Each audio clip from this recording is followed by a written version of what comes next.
offering some great employment opportunities. All kinds of positions are now available, from kitchen to hosting. Call for more information at 305-485-8845. From wraps to salads to amazingly delicious specialty dishes, Sports Grill is the home to the legendary special grilled wings. Since 1987, Sports Grill, good food, good drink, and good friends.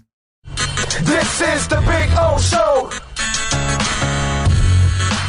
For over 16 years, EJDconstruction.com has provided South Florida residents quality craftsmanship, accurate project management, and exceptional service. That's why EJDconstruction.com is an A-rated member of Angie's List and the Better Business Bureau. When you're looking for the right custom home builder for additions or home remodeling, please call my friend Eric at 305-433-4843. That's 305-433-4843 for EJDconstruction.com.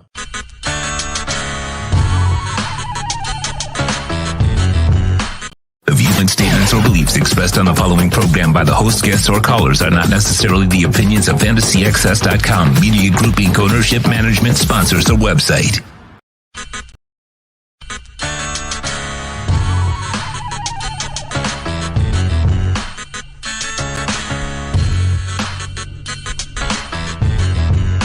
This is the Big O Show. This is the Big O Show. This is the Big O Show.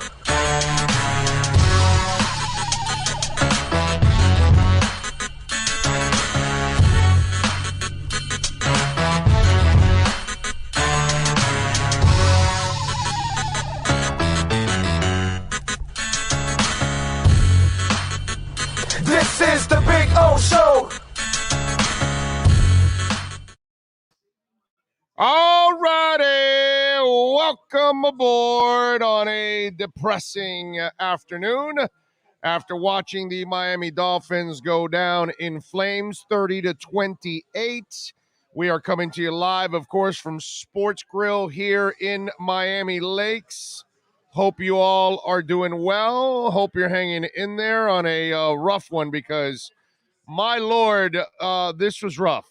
This was pretty tough to watch. It was a frustrating one. You know, in a way, this game has been what Dolphin football has been for 20 years now.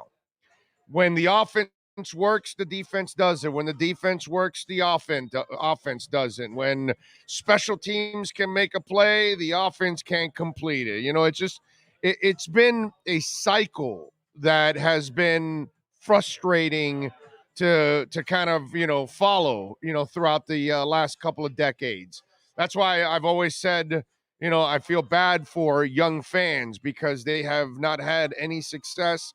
They haven't experienced anything. And today, on a day where I got to tell you, it was kind of set up in a way for Tua to win a lot of people over, because the two interceptions were terrible.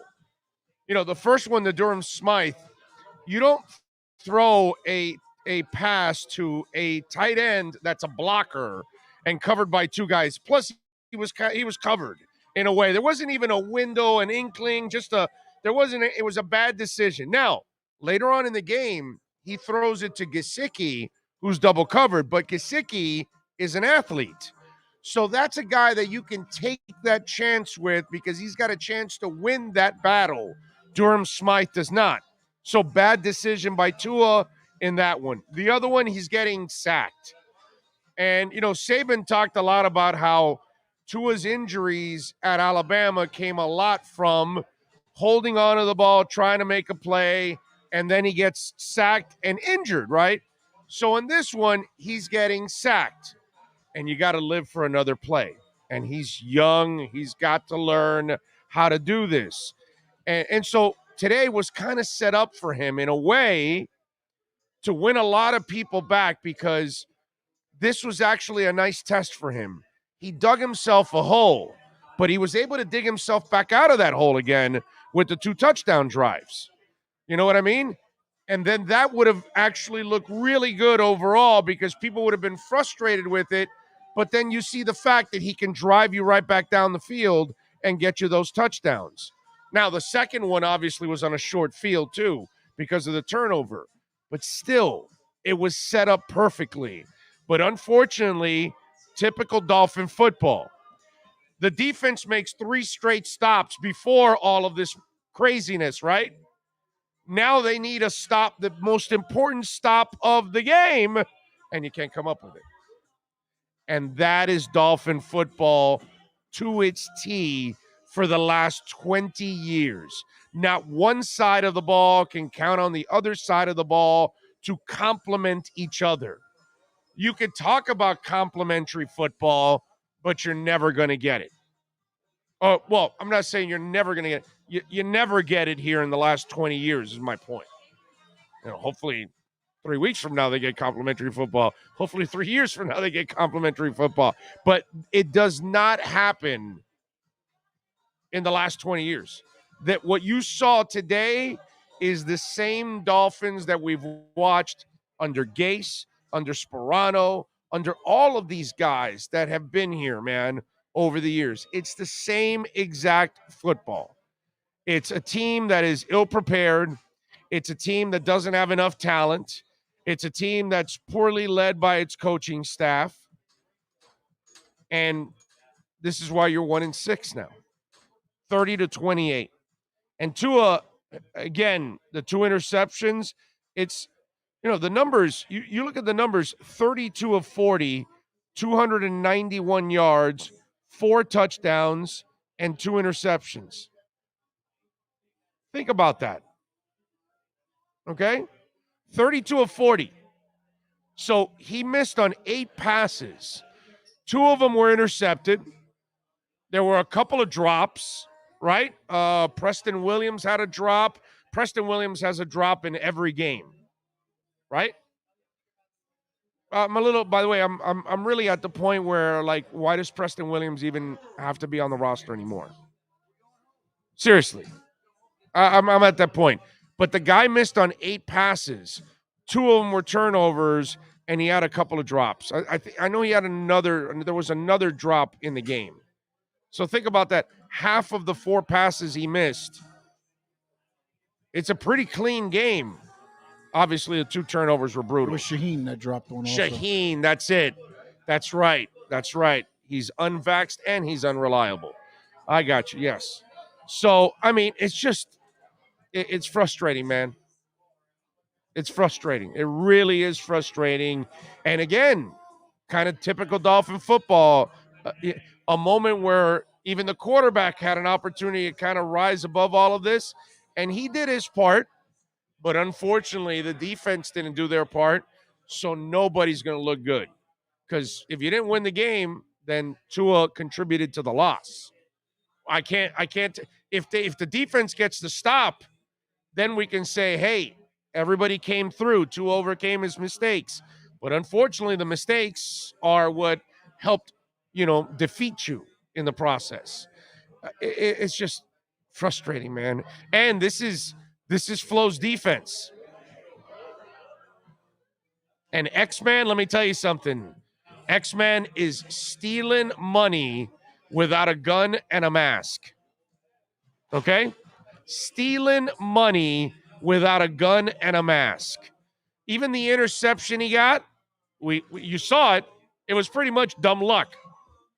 But he got burned over and over and over again today.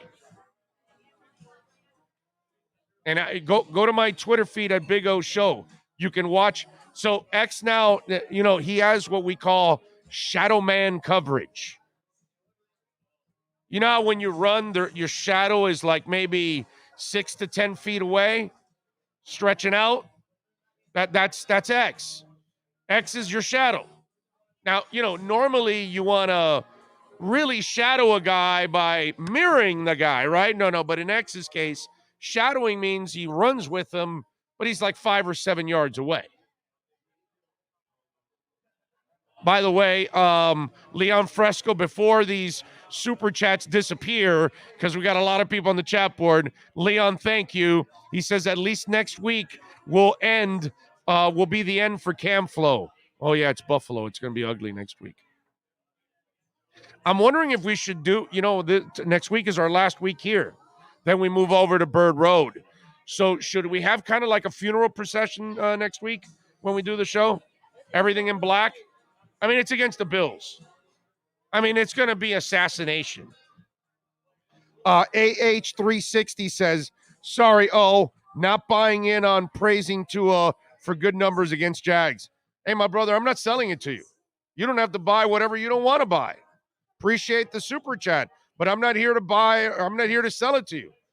Fact is, the kid played a good game, but he made 2 brutal mistakes that contributed to the loss. Those are the facts. He didn't play a bad game, but he made 2 incredibly dumb mistakes. Especially the second one was really stupid. And I'm sure when he comes to the podium, Tua has to say the same thing. But I mean, 32 of 40 is pretty damn clean. I still think he can be the guy, but you're asking him to carry everything, and it's just hard. He's not that guy. He's just not that guy. You know what I mean? It was rough, man. It was rough to watch. A rookie, Kyle Pitts, bodied him. I'm over the Tua experiment. Chris Greer is stealing money like no other. Could have used a better pass rush today. What the F? What the F? Will Jalen Phillips start to maybe at least add a little pass rush? Let's see. Biggest problem for me is Tua has looked way better in 12 games than Tannehill did 7 years, and it seems his leash is way shorter. Well, it seems like they already got rid of him. I mean, they don't put the rumors to rest. That tells you all you need to know. Flores could easily come out. Vegas Dave, I'm a self-made, self-paid millionaire by the. Flo could easily come out and say, hey, I don't know what all these reports are. We're not interested in trading for Deshaun Watson. He doesn't say that, right? Because they want to leave themselves open to it. So there's a reason. Big O, I'm such a baby because the Dolphins make me cry. Well, listen, Anthony, we're all babies, bro, because the Dolphins make us all cry, man. Big O, why do I stay in this dysfunctional relationship? I'm sorry. I'm out on Tua. The team is taking turn on who blows it. Yeah. I mean, I'm not so much about the out on Tua thing. He screwed up today. I mean, he screwed up, but he did a lot of good things, man. That run he took, that 3rd and 15 to Gesicki. He made some throws, man. He did some stuff that I like what I saw from the kid. He made 2 brutal mistakes, but that's kind of what happens when you're on a terrible team and you're constantly, on the what's it called, behind the 8 ball, as they say, trying to catch up. What about 73 Jackson? That dude has a big hand in undoing of the offense consistency. He needs to be benched. Start Hollins at wide receiver number 2. Well, you're preaching to the choir. I've been wanting Mac Hollins in there, and he scored the touchdown. And Austin Jackson, it's death, taxes, and an Austin Jackson holding call. Guaranteed, bro. Guaranteed in life. Death, taxes, and Austin Jackson holding. JD Diesel, thank you, sir, for a little love on the super chat. He says, very sad. You're right, brother. It is sad. It's very sad. Big O, so how was Sports Grill? At least, my brother, it was great. It's great. We had a good time out here. People had their brunch. So a lot of people had breakfast. I had a little, what's it called? The chicken and waddles.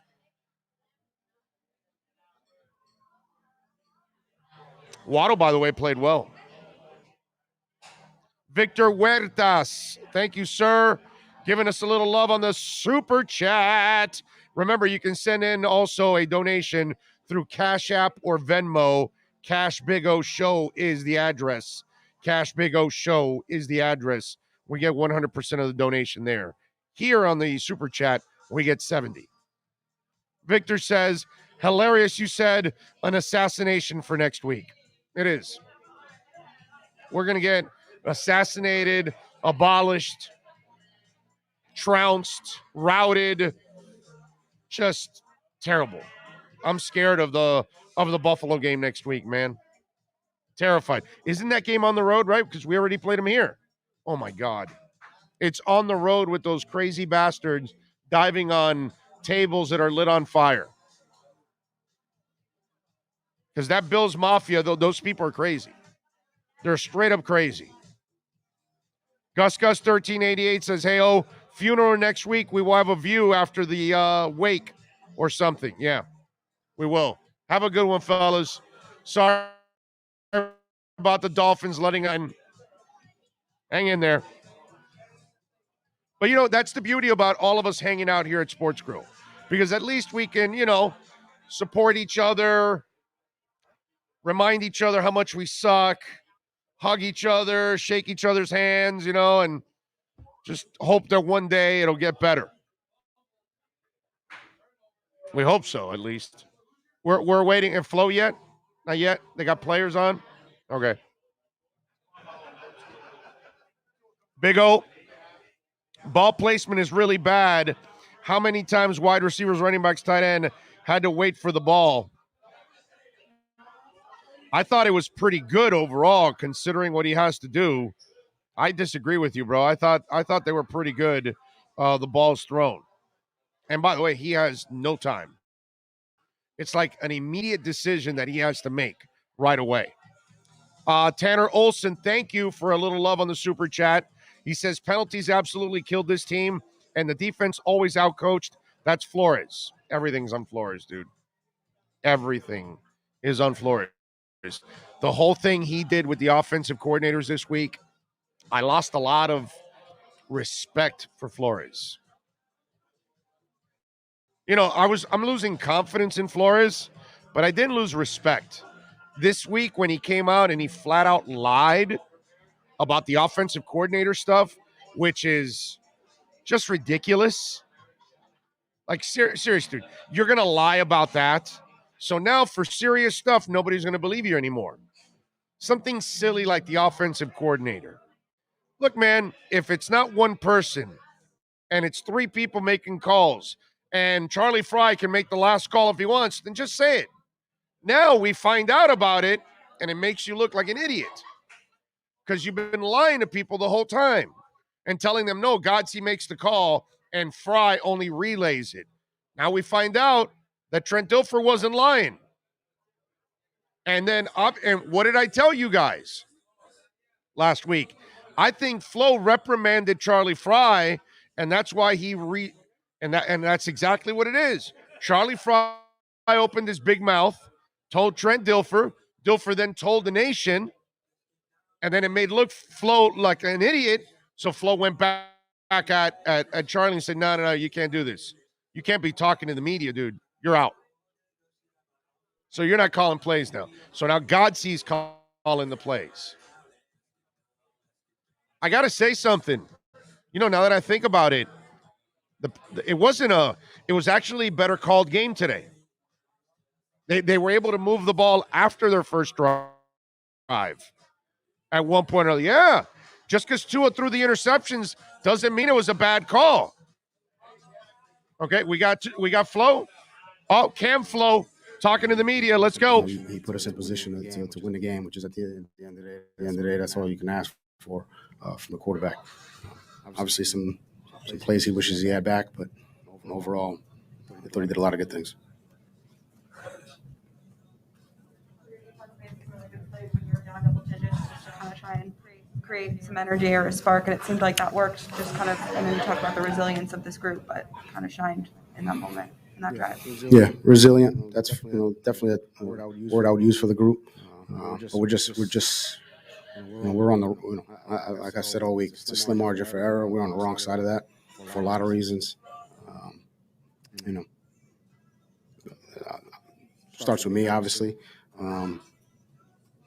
But on the wrong side of that margin. We'll continue to talk. We'll continue to talk about it. But at the end of the day, we gotta produce more on the field. And I would say we've had some opportunities. We had some today. We didn't take advantage. What is the message to the team? What is the message to the team, considering the position that the team is in at 1-6? Yeah, I mean, the message is the margin for error is slim in this league. And, we need to eliminate, some things that we're doing, first quarter, second quarter, third quarter, run game, pass game, run defense, pass defense, field goal block, that are the difference between, 3 points, 7 points, no points. That's the message. They know it. They understand it. Situations arise. Our opponents are taking more advantage of those situations than we are.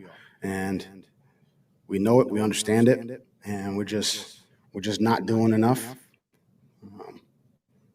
Really in any phase, or I shouldn't say that. We do some good things in one phase, and then we're just not putting it together. I think the end of the game is a perfect example of that. Offense goes down, scores, gives us an opportunity, and then turn around defensively. We can't play the complementary football we need to close the game out. 20 years of that, and that's the difference. And I think there's some instances where we did stop them, and then we did get the ball back, and then it just we didn't, not enough. Brian, we've heard you speak about liking the system that you guys have in place, but at 1-6, where is the line between staying the course and things needing to change? I think the line is that the margin for error we're talking about. Are the things we're doing enough to get us on the right side of that margin? Do we understand those situations? Do we understand, without getting into specifics, hey, if we make this play, and this play, the game's different. Whether or not we understand those things, and I think we do. We're just not making those plays. So we got to find a different way to try to teach those, that awareness. To try to help them execute better in those situations, and we'll just keep applying pressure to those guys to get it right. They want to get it right. That I know.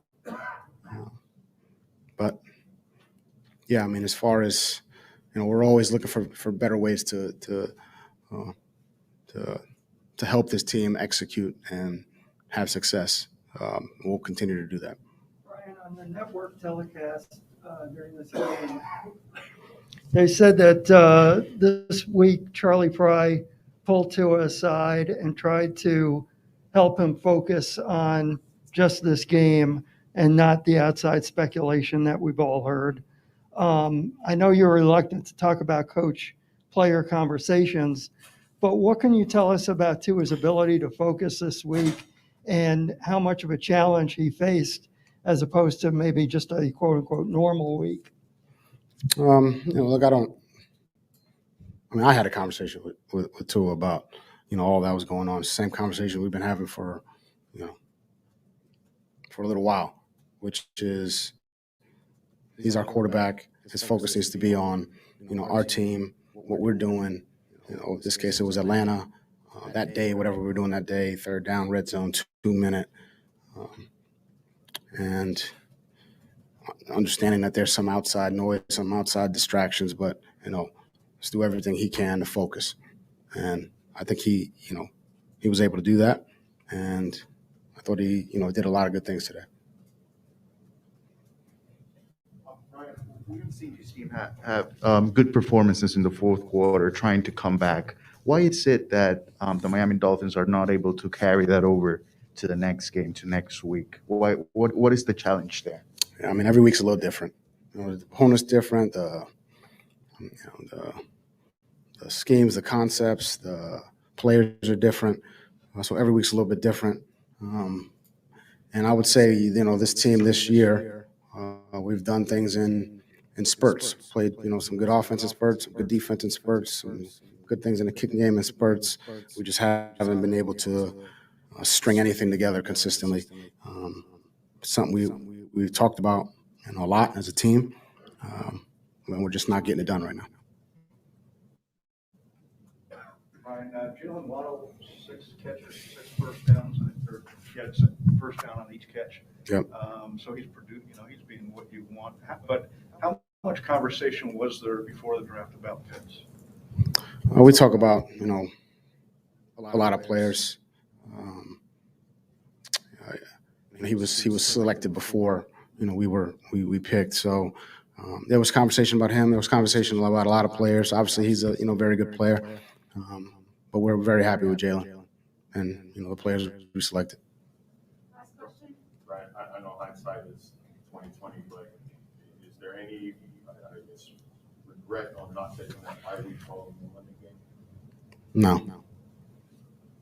I thought our guys were, had juice, had energy. They were ready to go. I thought we got off to a good start. We just, I don't think energy, and I don't think that played a role today. We just, a lot of missed opportunities. I think it's a lot of things we could have done better. A lot of things we could have coached better. So, I think it's pretty clear. You watch the game. It was this play, that play, that play, that play, and then there's a lot of plays that you probably you guys won't see that. I'm sure we'll watch tomorrow, show up and say, hey, if we would have got to the right route depth on this, or played the sticks defensively on this, or made this block inside, we would have sprung a run. But unfortunately, we just didn't do enough. Thank you, guys. There you go. That's the head coach, Brian Flores, addressing the media on several things. First of all, Malby 2014, thank you for a little love in the super chat. And Gotti 4453, appreciate it also. Just in case before they disappear, we got 1,000 people already on the chat. Please, by the way, there's 1,000 people on the chat board. Make sure you smash the like button, okay? Let's hit 1,000 right now on the chat board. So please, everybody, smash the like button. Really helps in growing the show, exposing the show to others. Let's go over some of the things that Flo talked about, because I'm really interested in talking about this. First of all, he talked about the conversation he had with Tua about what's going on. And he talked about how, he's got to focus on what he's got to do right now and all of that. That's really easy for Flo to say, because the rumor isn't that Stephen Ross is talking to such and such coach to take over for Cam. How about if that was looming over Cam's head? That Stephen Ross is talking to another coach that's unemployed right now, and he wants to hire him to take over the Dolphins right away. And people are reporting that. How do you think Cam would look? How do you think he would feel? So it's really easy for him to say that I've had this conversation with Tua, and he's got to focus on what he's got to do this week. Well, let me tell you something. How that is an absolutely bogus statement. It's only human nature to think about, okay, so if you're married to someone and that other someone is banging somebody else, all right, but then they stop banging them and you have your discussion, all that, you say, no, this isn't going to happen again. Is it going to be going on in your mind? I think so, right? I think so. And so the Dolphins continually have sex with Deshaun Watson all year long, all offseason, and then you got to turn to your quarterback and say, oh, honey, you're my only one. I'm not sleeping with her anymore. I told you it was over. So it can't be easy. So think about this. Tua has to worry about a fan base that's turned on him, a coaching staff that doesn't believe in him, a front office that's trying to trade for somebody else, and yet you want him to do everything that you need him to do as a quarterback. That isn't easy, man. And yet he's kind of overcoming all the crap around. But the problem is if the coach doesn't come out and actually say, we're not interested, then this whole thing lives and it breathes and it's a disease. And look, there's no doubt Deshaun Watson is a better quarterback. But Miami's going to have to give up a bunch just to acquire him. And they don't have what Deshaun Watson needs to succeed here now.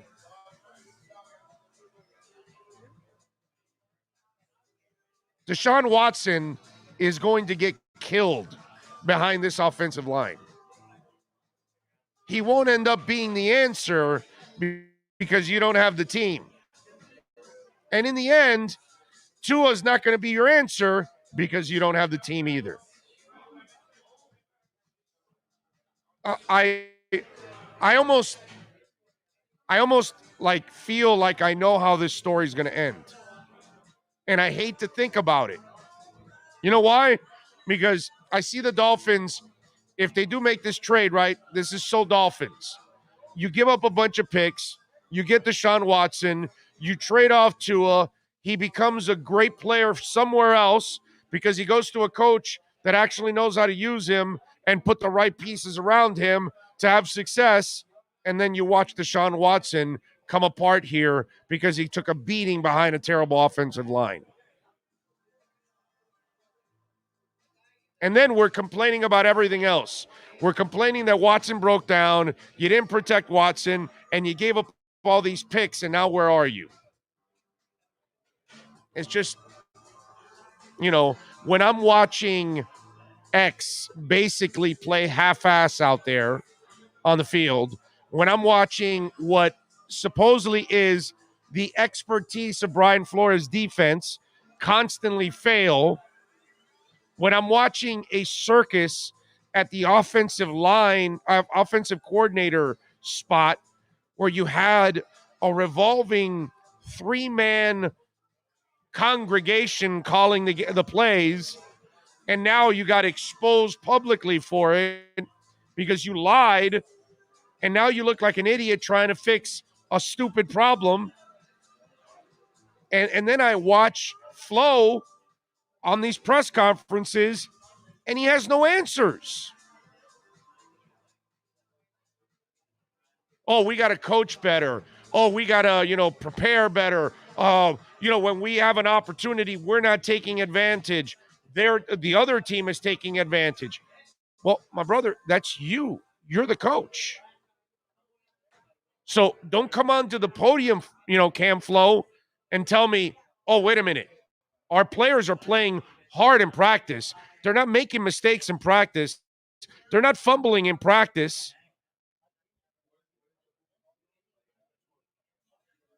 None of it makes any sense to me. You know what I mean? You can rewind, right? A little bit. Give me a minute. Let him go. Let him go. Anyways, he's not going to say anything, but let him go. We'll get to it. We'll get to it in a minute. We'll get to it in a minute. But I'm just saying, it's just, it's one of those where you look at what's going on right now, and this falls on Flo because he's made a mockery of everything. How he's handled the quarterback position. He brought Tua in too early last year. He screwed up.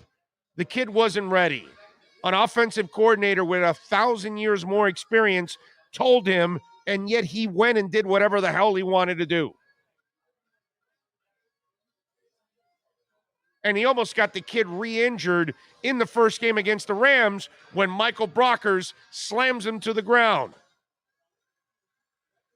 And guess what?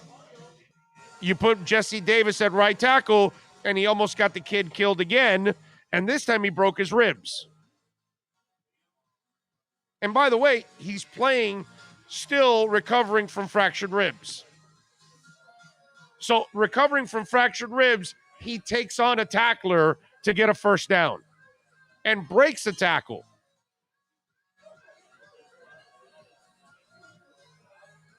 The incompetence showed by Brian Flores in these 7 weeks is Cameron-like. I will argue with most people on this. The biggest problem right now on the Miami Dolphins is Brian Flores. Okay? It's not personnel. It's not the players. It's not it's Brian Flores effing everything up. Every aspect of this team has been effed up by Brian Flores. The general manager tries to help him, the guy that hired him, and he says no. He gives him fits. He says, no, I want Brissett. He tells him, here's Eric Flowers. No, I'm going with the young guy. The other guy, Emmanuel, whatever the hell that they cut, helping another team, a veteran runner, not a veteran lineman, not here. Kyle Van Noy, not here. Bobby McCain, not here. Everything that they've tried, even his own guy trying to help him. So you know what's going to end up happening, right? Brian Flores is going to be so bad, he'll get both of them fired. That's all. When and how, I have no idea because Stephen Ross is pretty patient. But I'm telling you, the biggest problem on this team is Brian Flores. He has been terribly exposed in these 7 weeks.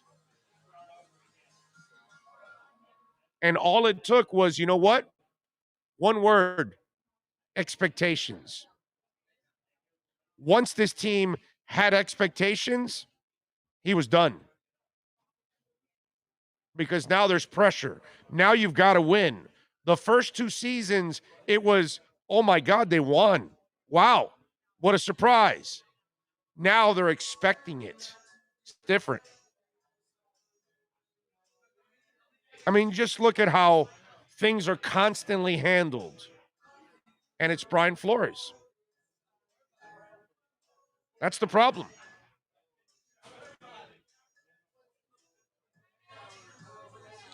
Cam flow is the problem.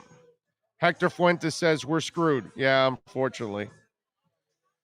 Art of the Sport says, I'm so tired of people acting like getting Watson will fix everything. Amen to that, dude, right? This team has enough talent to beat Atlanta and Jacksonville. Coaching needs to be better. Way better. Way better. Coaching is it's really bad now. I'm close to telling you that this might be the worst coaching staff I've seen in 20 years for the Dolphins. The Cam staff, there's actually a couple of decent coaches on it, but not enough. It's close. It's close. It's bad. It's really bad, folks. Really bad. Let's see. Tua showed moxie by throwing the interception and then coming back the next drive and scoring the TD. This defense is absolute garbage. They can't stop the little sisters of the poor. True. Very true. Austin Jackson still sucked. Hey, at least Austin Jackson is consistent. Right? He consistently is terrible, and he consistently commits fouls. Holy crap, that guy is money for penalties. Diane says, may as well keep suffering for my team while I still can. Watson here will end all of that because I won't be a fan anymore, and I've been a fan for 26 years. So silver linings and all of that. A woman pissed off that Watson gets acquired. Shocker. You know how many women are going to be pissed about that? You know how many women are going to be disgusted with the Deshaun Watson move? That's the other thing. The amount of bad PR whatever team acquires him has to absorb early on because he has to be found not guilty. But even found not guilty, people are still going to feel there's something slimy about it.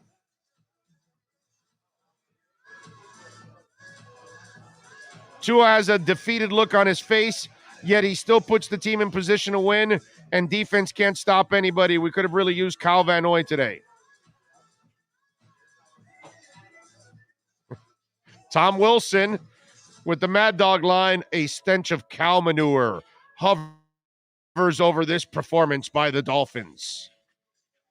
Michelle Davis says, whether a 5-team win or losses, it takes the whole team to get to the end, including the coach. There's always something negative said about the coach, but when a team and a coach do not connect, it shows. You know, Michelle, we were talking about this. Maybe Flo is in the process of losing this team. I mean, look at the way X plays. This is the guy that was fighting for X. The GM, he cut his deal. He wasn't paying him, but Flo wanted him. Flo wanted him paid. Look how he rewards Flo. I mean, X is an embarrassment, dude. You can't trade X fast enough for me on this team. Get his bum ass out of here. Marco Rock says, Big O, I truly hope Flores, I truly hoped Flores was the guy for many years, but everybody knows you win and lose in the trenches. He failed to shore that up with Greer. Yeah. Can't argue with that. Can't argue at all with that one. Dolphins' ongoing mediocrity has turned me from a fan to a customer. I can't support this dumpster fire Dolphins team anymore. I'm abandoning the Dolphins bandwagon. Damn, Dan. That's rough, bro. I don't even get rid of the Marlins. And they don't even try. Fire Flo's ass. I don't care if we have to tear it all down. Get his money, Big O. Oh, yeah. If Flo wants to give me his money, let's go. You want some of Flo's money? We got people in the restaurant that want the money. Let's go.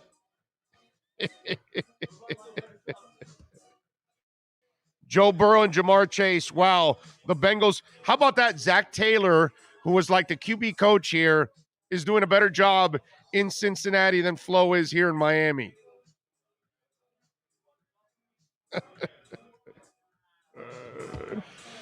Oh, God. It's so bad, man. It's painful. It's painful that we continue to be in this position. It's painful that we're constantly in this, it's Groundhog Year. Scott Wallers, by the way, on Venmo, thank you, sir. Tua's just average. We will never win a Super Bowl with him. Small, slow, weak arm, not athletic, durability concerns. Make the trade for Deshaun Watson. The draft picks have not worked out. I'd rather go for a surefire top 5 quarterback. Will he last, Scott, is the question. Will he last behind that line? Marino, thank you, sir. Flores and Greer need to go. Ross should order them to stop using money or future draft picks. If the new GM and coach want Watson or Rodgers, so be it. Marino and Tua were pretty close in the pregame show. In the pregame, by the way. We'll show you that video. I'm going to show you that video of Marino and Tua before the game. We're going to hear from Tua. Let's take a quick break. Frankie Fresco, thank you. A little love in the super chat. He says Van Ginkel is trash. All right, we'll come back. Hour number 2 is next.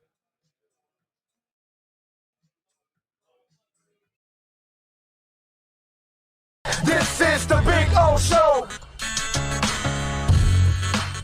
Sports fans love a place with great food, cold drinks, and TVs everywhere. That's why sports fans love Sports Grill and their 7 amazing locations. Check out the Bird Road location at 11481 Southwest 40th Street in the back corner of the West Bird Shopping Center. Sports Grill is also now offering some great employment opportunities. All kinds of positions are now available from kitchen to hosting. Call for more information at 305-485-8845. From wraps to salads to amazingly delicious specialty dishes, Sports Grill is the home to the legendary special grilled wings. Since 1987, Sports Grill, good food, good drink, and good friends. It's the Big O Show. Judge, you tuned in to the hottest sports radio. When you need your warehouse looking good while staying efficient, there's only one place to find the finest racks in the business. Pallet Rack City in Hialeah. 305-424-8547. That's 305-424-8547. Pallet Rack City is the company you need when you want your warehouse sporting the finest racks in the business. After all, who doesn't love a great rack? Pallet Rack City. 305-424-8547. That's 305-424-8547. Orlando, a.k.a. the Big O. He covers all the South Florida teams. For over 16 years, EJDconstruction.com has provided South Florida residents quality craftsmanship, accurate project management, and exceptional service. That's why EJDconstruction.com is an A-rated member of Angie's List and the Better Business Bureau. When you're looking for the right custom home builder for additions or home remodeling, please call my friend Eric at 305-433-4843. That's 305-433-4843 for EJDconstruction.com. Dolphins to the heat, well, you know what I mean. Monday to Friday, lollipop blow in the... There's no need to drive around South Florida wasting valuable time looking for a new or certified pre-owned Acura. Go to the #1 volume sales dealership in the Southeast United States. Craig Zinn's Acura of Pembroke Pines. Purchase with pace and space in a dealership tailored to your needs. From home buying to providing that personal touch. Contact the 2020 Satisfaction Award winner Craig Zinn's Acura of Pembroke Pines. 888-776-5123. That's 888-776-5123. Or visit them at 15601 Pines Boulevard in Pembroke Pines. Show on the radio, the top's where we gonna go, Miami, that's the way we roll.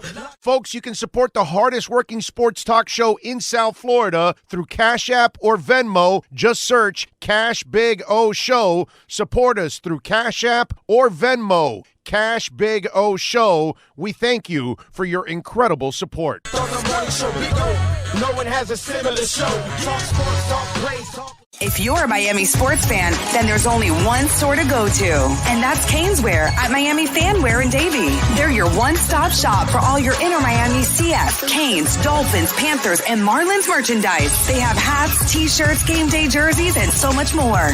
Located at 2511 South University Drive in Davie, and open 24/7 online at caneswear.com or innermiamiwear.com. Call them at 954-835-5597. Caneswear, the spot where inner Miami and all Miami sports fans shop.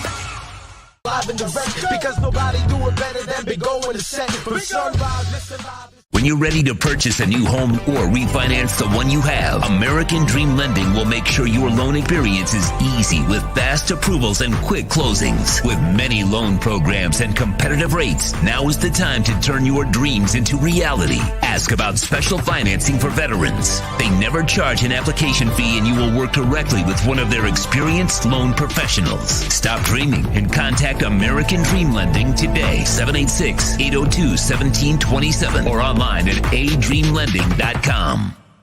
The viewpoint statements or beliefs expressed on the following program by the host, guests, or callers are not necessarily the opinions of FantasyAccess.com, Media Group Inc. ownership, management, sponsors, or website.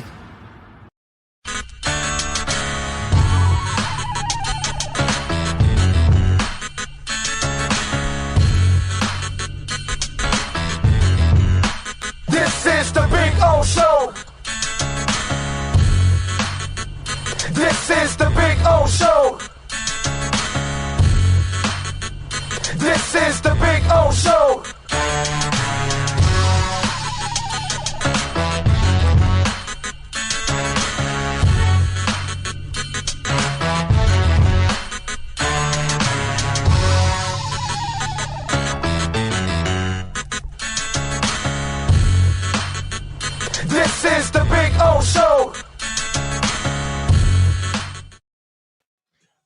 right, we are back at beautiful Sports Grill in Miami Lakes. And by the way, to fill you in, first of all, please smash the like button while you're there. Really appreciate all of you out there. Smash that like button. We're here for one more week. Next week we'll be here for the Bills game, and then we move to Bird Road and 114th for the next 9 games after that. So the second half of the season will be over there. Next week will be our last week here at the Miami Lakes location. And remember, we got brunch going on now on Sunday, so you can actually order pancakes and waffles and grits and all kinds of stuff. So come on out and join us, man. Appreciate all of you out there. Remember, you can always make a donation to the show. Cash App or Venmo, Cash Big O Show. That's Cash Big O Show. Love you all out there for always supporting us and helping us grow here on the program. By the way, thank you to Tennessee. Got our first bet in. We told you on Friday. We gave you 3 picks on Friday. We told you to take Tennessee +4, which they won 27-3. I've been telling you, KC, they've been living off of their Super Bowl for a while now. They have not played well. They've been playing based on talent and winning like the Wild Wild West. And having said all that, they still went pretty far last year, right? The day they figure it out and the light goes back on, maybe they can become that great team again. Well, also, Mahomes left the game. I know, they had to help him off. We're going to have to see where that goes, too. Yeah, no, if he's out, forget about it. They're done. They're done. But I took Tennessee +4 because, again, KC's been so overrated for a while now. Raiders, I took -3.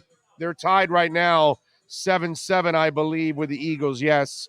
And then we took the Colts +4, and that's the evening game tonight. So we'll see what happens with that one. But so far, so good on that. I mean, listen, with Shib rocking the way it's rocking, we're good today. We're good today. That's for sure. Little Shib never hurt anybody. Later, baby. You be good. Be good, guys. Thank you for coming, man. Appreciate all of you. Now, I hope you got it. They came in late, and they made the comeback, and I say, you guys got to come in late next week. And he goes to me, hey, don't start celebrating. The defense still has to stop them. And he was right. Man, why couldn't the defense just make a stop when you needed it? Just one stop, dude. Key stop, clutch moment. Would have been a great moment for the Dolphins. Tua overcomes the adversity, drives down for the 2 touchdowns. Come on, man. Let's go. It would have been so good today for that. Zach Wilson done with the knee. Really? Is it already he's done for the year? No. Poor kid, man. Even if he's a Jet, I don't want anybody getting injured. I don't wish injury on people. That's not. These people got to earn a living, and they've got family. That's not something that I never root for injury. But wow, what a shame if that's the case. Zach Wilson, Jets feel good initially. Okay. This is why I rarely listen to all of you out there for news. What's going on? I got Ian Rappaport will have an MRI on his knee, but sources say the initial belief is he suffered an injury to his PCL. He'll likely miss time, but the tests will determine how much. Well, PCL is kind of dangerous because that's the one that, if I'm correct, I'm not a doctor. I didn't really sleep at a Holiday Inn last night. I mean, I was at a bridge because they kicked me out of the house, so maybe is that close? The bridge was close to Holiday Inn, so maybe that does count. But I think the PCL does a lot with balance. So I think it might be for stability of the knee, not balance. Stability of the knee. I believe the PCL is the one on the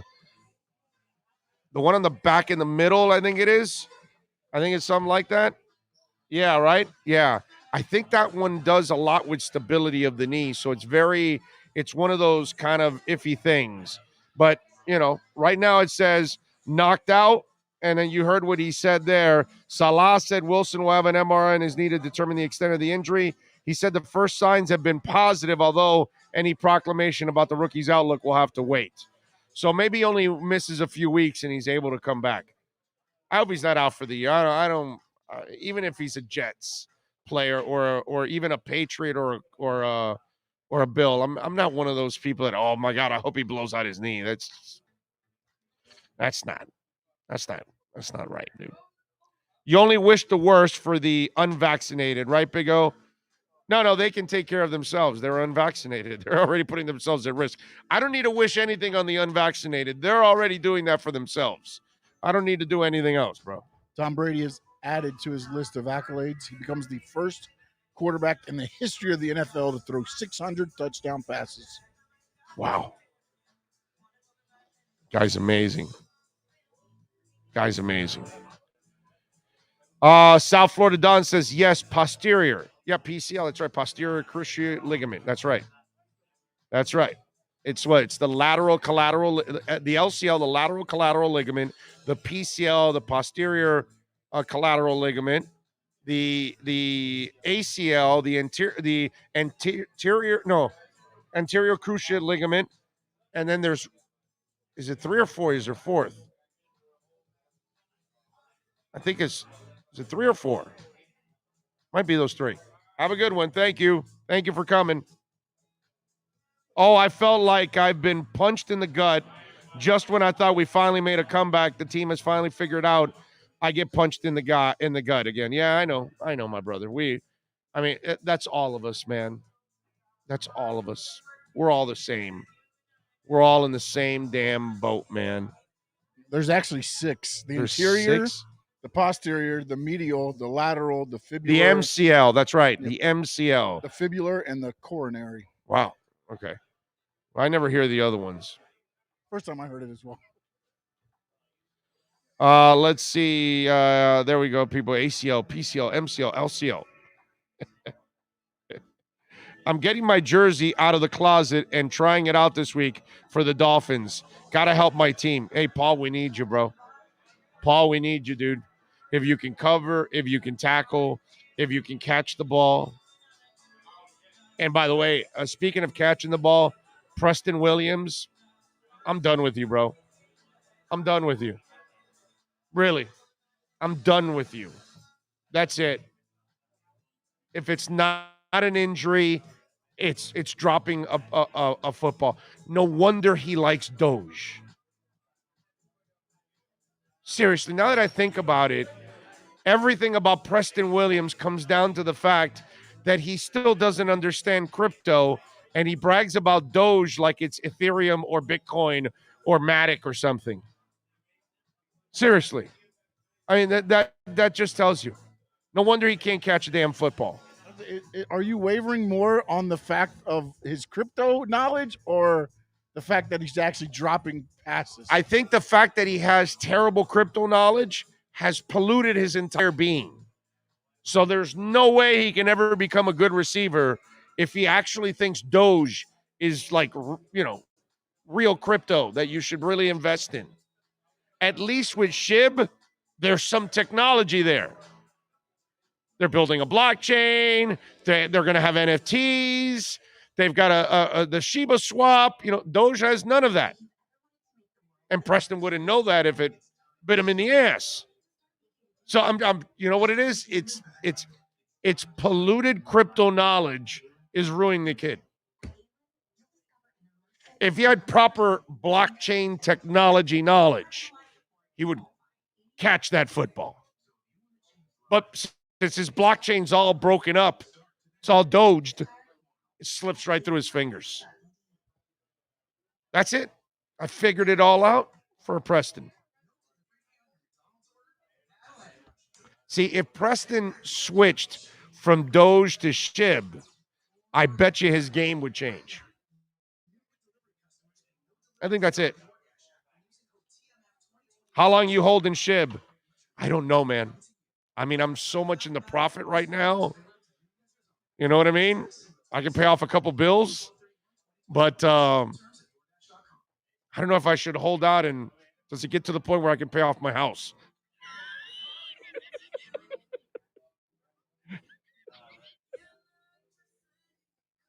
You know what I'm saying?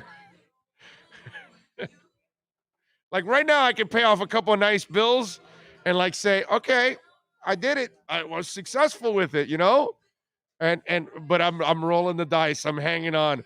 I don't tell you. I'm not telling you what you should do. Okay, that your out strategy. That's up to all of you out there. Whenever you're in profits, that's up to you now. When you want to take, when you want to hold, you got to play Kenny Rogers. You got to know when to hold them. You got to know when to fold them.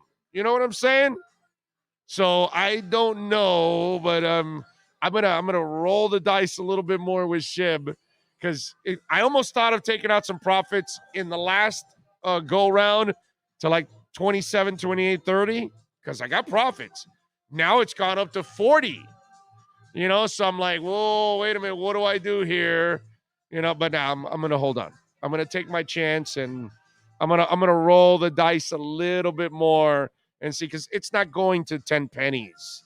It's not going to 10 cents. Okay, it's just not. I don't even think it's going to get to a penny. I got to be honest with you. Unless they come up with a way of burning more coin so they can increase the value of the circulation, then I can agree with you. But as long as they've got this kind of circulation and the market cap that they have already, there's no way they're going to get to, 10 cents or $1 like people talk about, because then they would have a market cap way over Bitcoin. I've already explained this, and that doesn't make sense. Jean-Pierre Naranjo says, I'm looking to get into cryptocurrency. We need a Big O crypto podcast. No, Jean-Pierre, you just need to listen to this podcast every day, because I talk about crypto every day on the show. At one point or another, I will talk about crypto. So I am going to put together a podcast with my man, Alex Dono, but I have to get this off the ground first. We're not there yet, folks. We have a lot of people working on this. We need a lot of money to kind of keep all this going and growing it even more. So we need more sponsors, donations, whatever, everything that we can get. We still need. We got to travel. I want to go to the East West. I want to go to the Senior Bowl. I want to go to the Combine. I want to go to the NBA draft camps. I want to go to Vegas for basketball. I want to cover all these events with Sean, and all this kind of stuff takes money, and it's not an easy thing. So I have to get this show off the ground and ready to go and everything. And we're doing it. We're in the process of it. It just doesn't happen overnight. We restarted the podcast on June 14th, and we're only in October 24th. So we're only a few months removed from it, and it's grown leaps and bounds already. Okay, we are so blessed, man. Sean and I, freak out. We're getting well over 55,000 downloads a day, over 1.55 million downloads a month. The YouTube page is blowing up. It is, and that's because you guys are smashing the like button. So please continue to smash the hell out of that like button. All of these kind of things are taking place. So I have to get this show off the ground completely, where everybody's comfortable, and then I can do a full-out crypto show. But we talk crypto on this show. It's a subject that I'm comfortable with. So we definitely talk a little bit more about it. Rob says crypto talk is more interesting than talking fins. Well, there's better news right now. I mean, any of you that got into Ethereum when I told you when it was 1,700, 1,600, and now it's over 4,000, you're loving life right now, right? Right? When I told you to get into Matic when it was at 68 and 75 cents and whatever, and now it's $1.60, you're loving it, right? When I told you Cardano at 90 cents and $1, $1.02, $1.05, and now look where it's at. It's over $2. A lot of you have. A lot of you have made a lot of money on this show. Listen, if you've gone and taken my advice on it, you have made a ton of cash. Okay? So we got plenty of crypto talk going on with folks. Yudi Cristofanti, thank you, sir. Appreciate you giving us a little love on the super chat. Very nice of you. Remember, Cash App or Venmo, Cash Big O Show. That's Cash Big O Show. Somebody just reached out to me about crypto. That's funny how somebody just sent me a text on my phone. Hey, I need to talk to you about crypto right now. It is the future, whether you like it or not, whether you believe it or not. Yeah, whenever ready. Okay. All right, let's do this. We're going to take a quick break. Omar Kelly and our EJDconstruction.com Miami Dolphins report. That's next. For over 16 years, EJDconstruction.com has provided South Florida residents quality craftsmanship, accurate project management, and exceptional service. That's why EJDconstruction.com is an A-rated member of Angie's List and the Better Business Bureau. When you're looking for the right custom home builder for additions or home remodeling, please call my friend Eric at 305-433-4843. That's 305-433-4843 for EJDconstruction.com. The viewpoint statements or beliefs expressed on the following program by the host, guests, or callers are not necessarily the opinions of FantasyXS.com, Media Group Inc. ownership, management, sponsors, or website. The Big O Radio Show is home for the hardcore Dolphins fan. That's why we give you Omar Kelly twice a week. Buckle up. It's time for the EJDconstruction.com Miami Dolphins report, exclusively on the Big O Radio Show. All right, here we go. Time to talk a little Miami Dolphins with my man Omar Kelly in our EJDconstruction.com Miami Dolphins report. Omar, a couple things. Death, taxes, and an Austin Jackson holding call. I mean, seriously, dude. That's like automatic. Like, does him and Preston Williams, do they have like a secret bet somewhere where each of them say, oh, yeah, no, I got to have a holding call this week, and the other one says, oh, I got to drop a pass this week? But what's the deal, bro? What is it every week with these guys? I have reached my point with Preston Williams. As talented as he is, he's an unreliable dude by miles, dude. It's amazing. You can't make excuses for any of them anymore. You hear me? I know, right? I know. I got you. And I'm with you 1,000%. You are at the point, and I do think that he has a future at guard. But and I get it. Offensive linemen hold, and they cheat, and they, everybody cheats a little bit in the NFL, but he gets caught with his hands in the cookie jar way too often. And Preston, all of these receivers, you come on, man. This is, and you overhaul. I'm good with Waddle, bro. Waddle's a baller. I like Waddle him. drops balls too. In 2 years from now, you know what you may complain about Waddle. But you're throwing him 10,000 balls. So numbers but are. You shouldn't. Your utilization of Waddle is not very good. I know, but there's nobody else you can rely on, doggy. He doesn't have confidence in anybody else. That's the problem. I don't blame somebody for counting on people. When I'm putting this together, you're one of the first people I called. Why? Because I can count on your ass. Okay. Yeah. No. Yeah. You know what I'm saying? Okay. Yeah. Hey, and why are you working with me? Because you can count on me, right? You know what I'm saying? Well, I completely. Why do I want to work with Sean wherever I go? Because I can count on Sean. You know what I mean? He can't count on me, but I can count on Sean at least. You know what I'm saying? You can't count on Devontae Parker. You can't count on Preston Williams. You can't count on Albert Wilson. You can't count on who else is? Oh my God, Will Fuller, if he's even still here.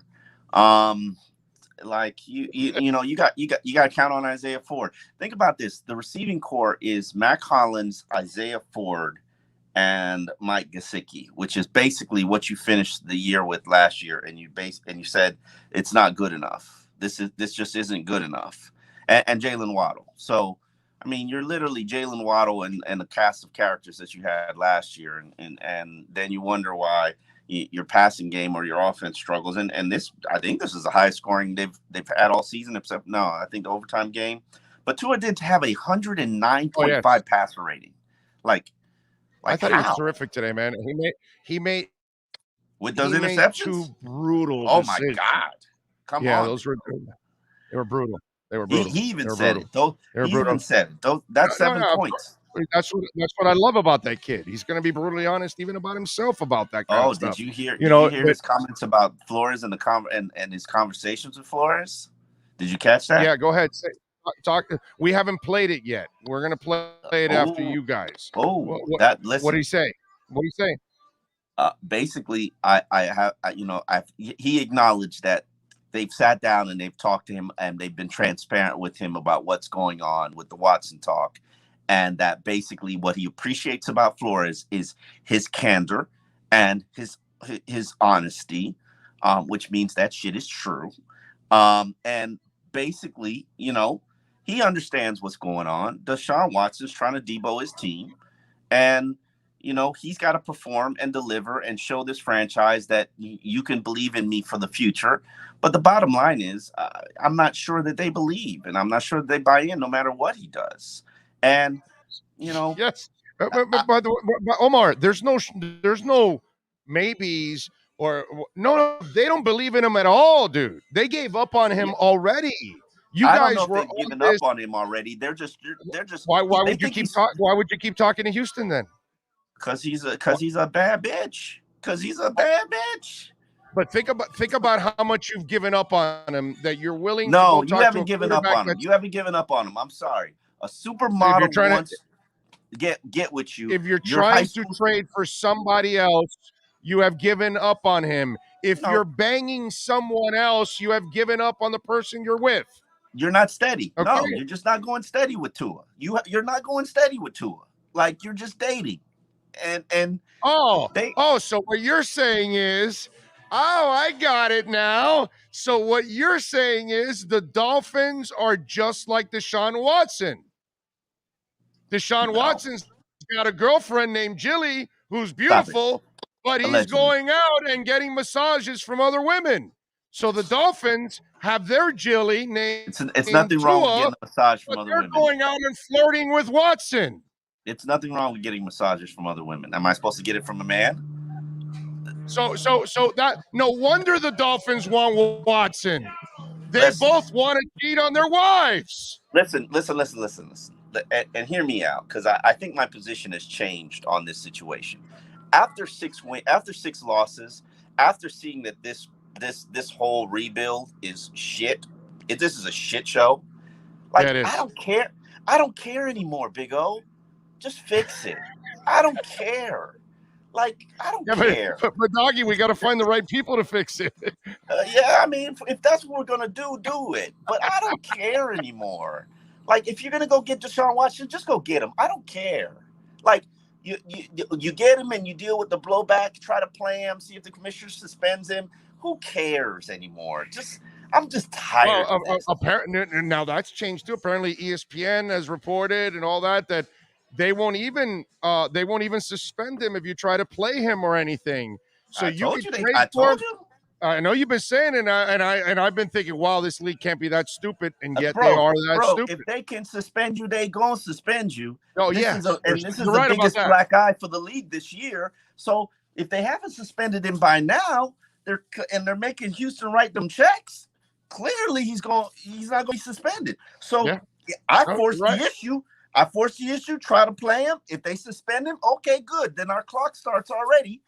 Although if you're a team, you can then go after the league and say, well, wait a minute, you let me trade for him. You're not going to let me play him. You're going to make them, because I honestly think he's not suspended. You just made a phenomenal point, because the league they allow him to keep on the roster, and they're paying him $10 million. So if you had suspended him, then nobody could trade for him. Right. So you haven't suspended him, possibly so somebody could trade for him. So if somebody trades for him and then you suspend him, you're opening yourself up for a can of worms. So, getting back to my point, Big O, I love Tua. I believe that Tua is going to be a good quarterback in 2023. I have always said that. I said when he's seen everything that defenses can throw at him, and he's sustained and survived all of that, he'll blossom. And he gets support. And he gets support. Yeah, right. Right. I personally don't think Tua wants to be married to these guys either. Like, I agree. By the way, Omar, let's be honest. Why would you want to be married? Why, if you're Tua, don't you want to leave already? Also at this point, because you're not appreciated. No, you're not appreciated. He don't like your cooking. He don't like your cooking. He complains. Yes. Like, no, man. He's flirting with another woman. Huh? Right. he's flirting with another woman. You know, the Dolphins are right now, this moment, they're in a room getting a massage from another IG model. As they should. As they should. Because you know what? For 20 years, we've been talking about, oh, this franchise is this. Why can't we get to the Dan Marino level? You know why you can't get to the Dan Marino level? There's two things that have been a consistent problem with this franchise for 2 decades. One, you don't have an elite quarterback, and you keep pretending like you do. And two, you've been shitty at selecting offensive lines. Shit show. If it's not a first-round pick, you fucked it up. So, and it don't matter who's managing it. Or when you hit on one, you actually trade them away. Trade him away, or let him go as free agent, or don't want to pay him, or he's injured. Bro. It just, you know, and you know what starts the process? If you say, and I want your answer on this, it's a yes or no. Is Deshaun Watson an elite quarterback? Of course. Okay.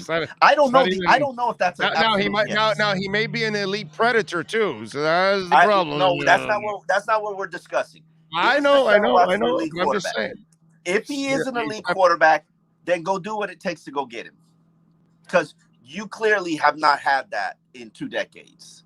Like, let's at least start building it right with the elite quarterback. Because this conversation just enlightened me that they're two of a kind, the Dolphins and Watson. They're never happy with the woman they're with, so they want to be with somebody else. So. Oh, they were happy with Tannehill for 7 years and just pretended like they were in love. Like, it's so they're serial cheaters, is what you're saying. I got you. No, they never cheated on Tannehill. They should have cheated on Tannehill, but they never cheated on Tannehill. They should have stepped out on many occasions, but they never did. I wish they had, but they were faithful. And the one thing, you know what, somebody said this to me today, and I really the wheels started turning, that if Herbert would have come out after his junior year, the Dolphins would have supposedly selected him, and that was with Tannenbaum as the leader.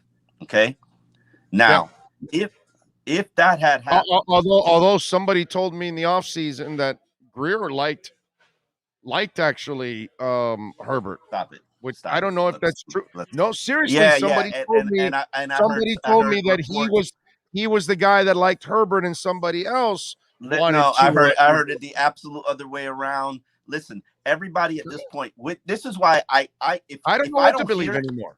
If I don't hear it the weekend after the draft is bullshit, and you just say it as spin to try to protect yourself. I got here before you play, before game 1 is played, and that's why I'm like, I know for a fact Jeff Ireland was infatuated with Russell Wilson, because I heard that shit from Jeff Ireland during OTAs while he's sitting there watching Ryan Tannehill be the quarterback. And he was just like, I just couldn't do it because of the size. I heard that before Russell Wilson ever played a single game. So I believe that. This and Ireland loves elite athletes, which that's what Russell is. He's an elite athlete. This Justin Herbert shit is just people trying to protect their neck. And I don't do protect your neck. This franchise, they are in such desperate straits and dire panic mode. It's I expect them to make the trade for Deshaun Watson, because that's what panic desperate people do. And so let me ask you something now, and I'm wondering how you're treating this now as a writer, because I've been on the beat myself, as you know, and we've been, misdirected at times by coaches, but we understand when it's strategy that, hey, we don't know if the guy's ready yet for this week. He's practiced a little, he's limited, this, that, and then he plays or whatever. We've always been misdirected, but I'm wondering. I don't think I've ever been misdirected. And if you misdirect me, then there will be penalties. No, but people have, but it's happened. You mean it's never happened to you? No coach has ever done it. That seriously. In fact, all the beats that you've been on, a coach has never kind of left, in the right direction. Left something in the gray. Randy Shannon is the only person who's ever lied to me, and that was back in 2007. So let me ask you this question. Flo clearly flat out lied about the OCs.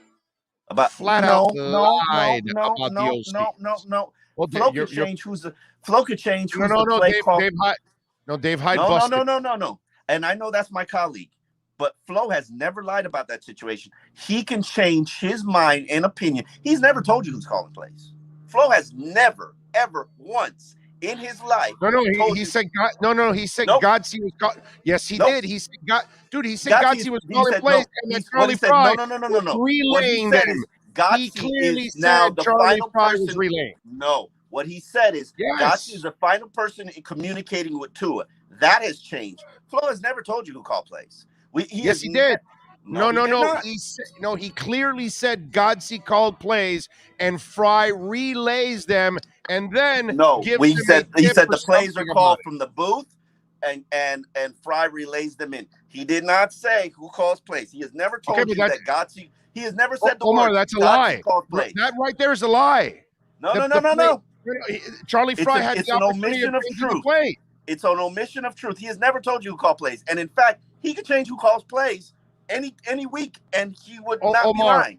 Omar, he clearly said that Fry was only relaying and then suggesting stuff, not changing plays and calling his own play, because apparently Charlie Fry is the one that called that play in the end zone. We are in the weeds. He has always said play calling is a collaborative effort. That means a lot of motherfuckers do it. So that's what he has said. We cannot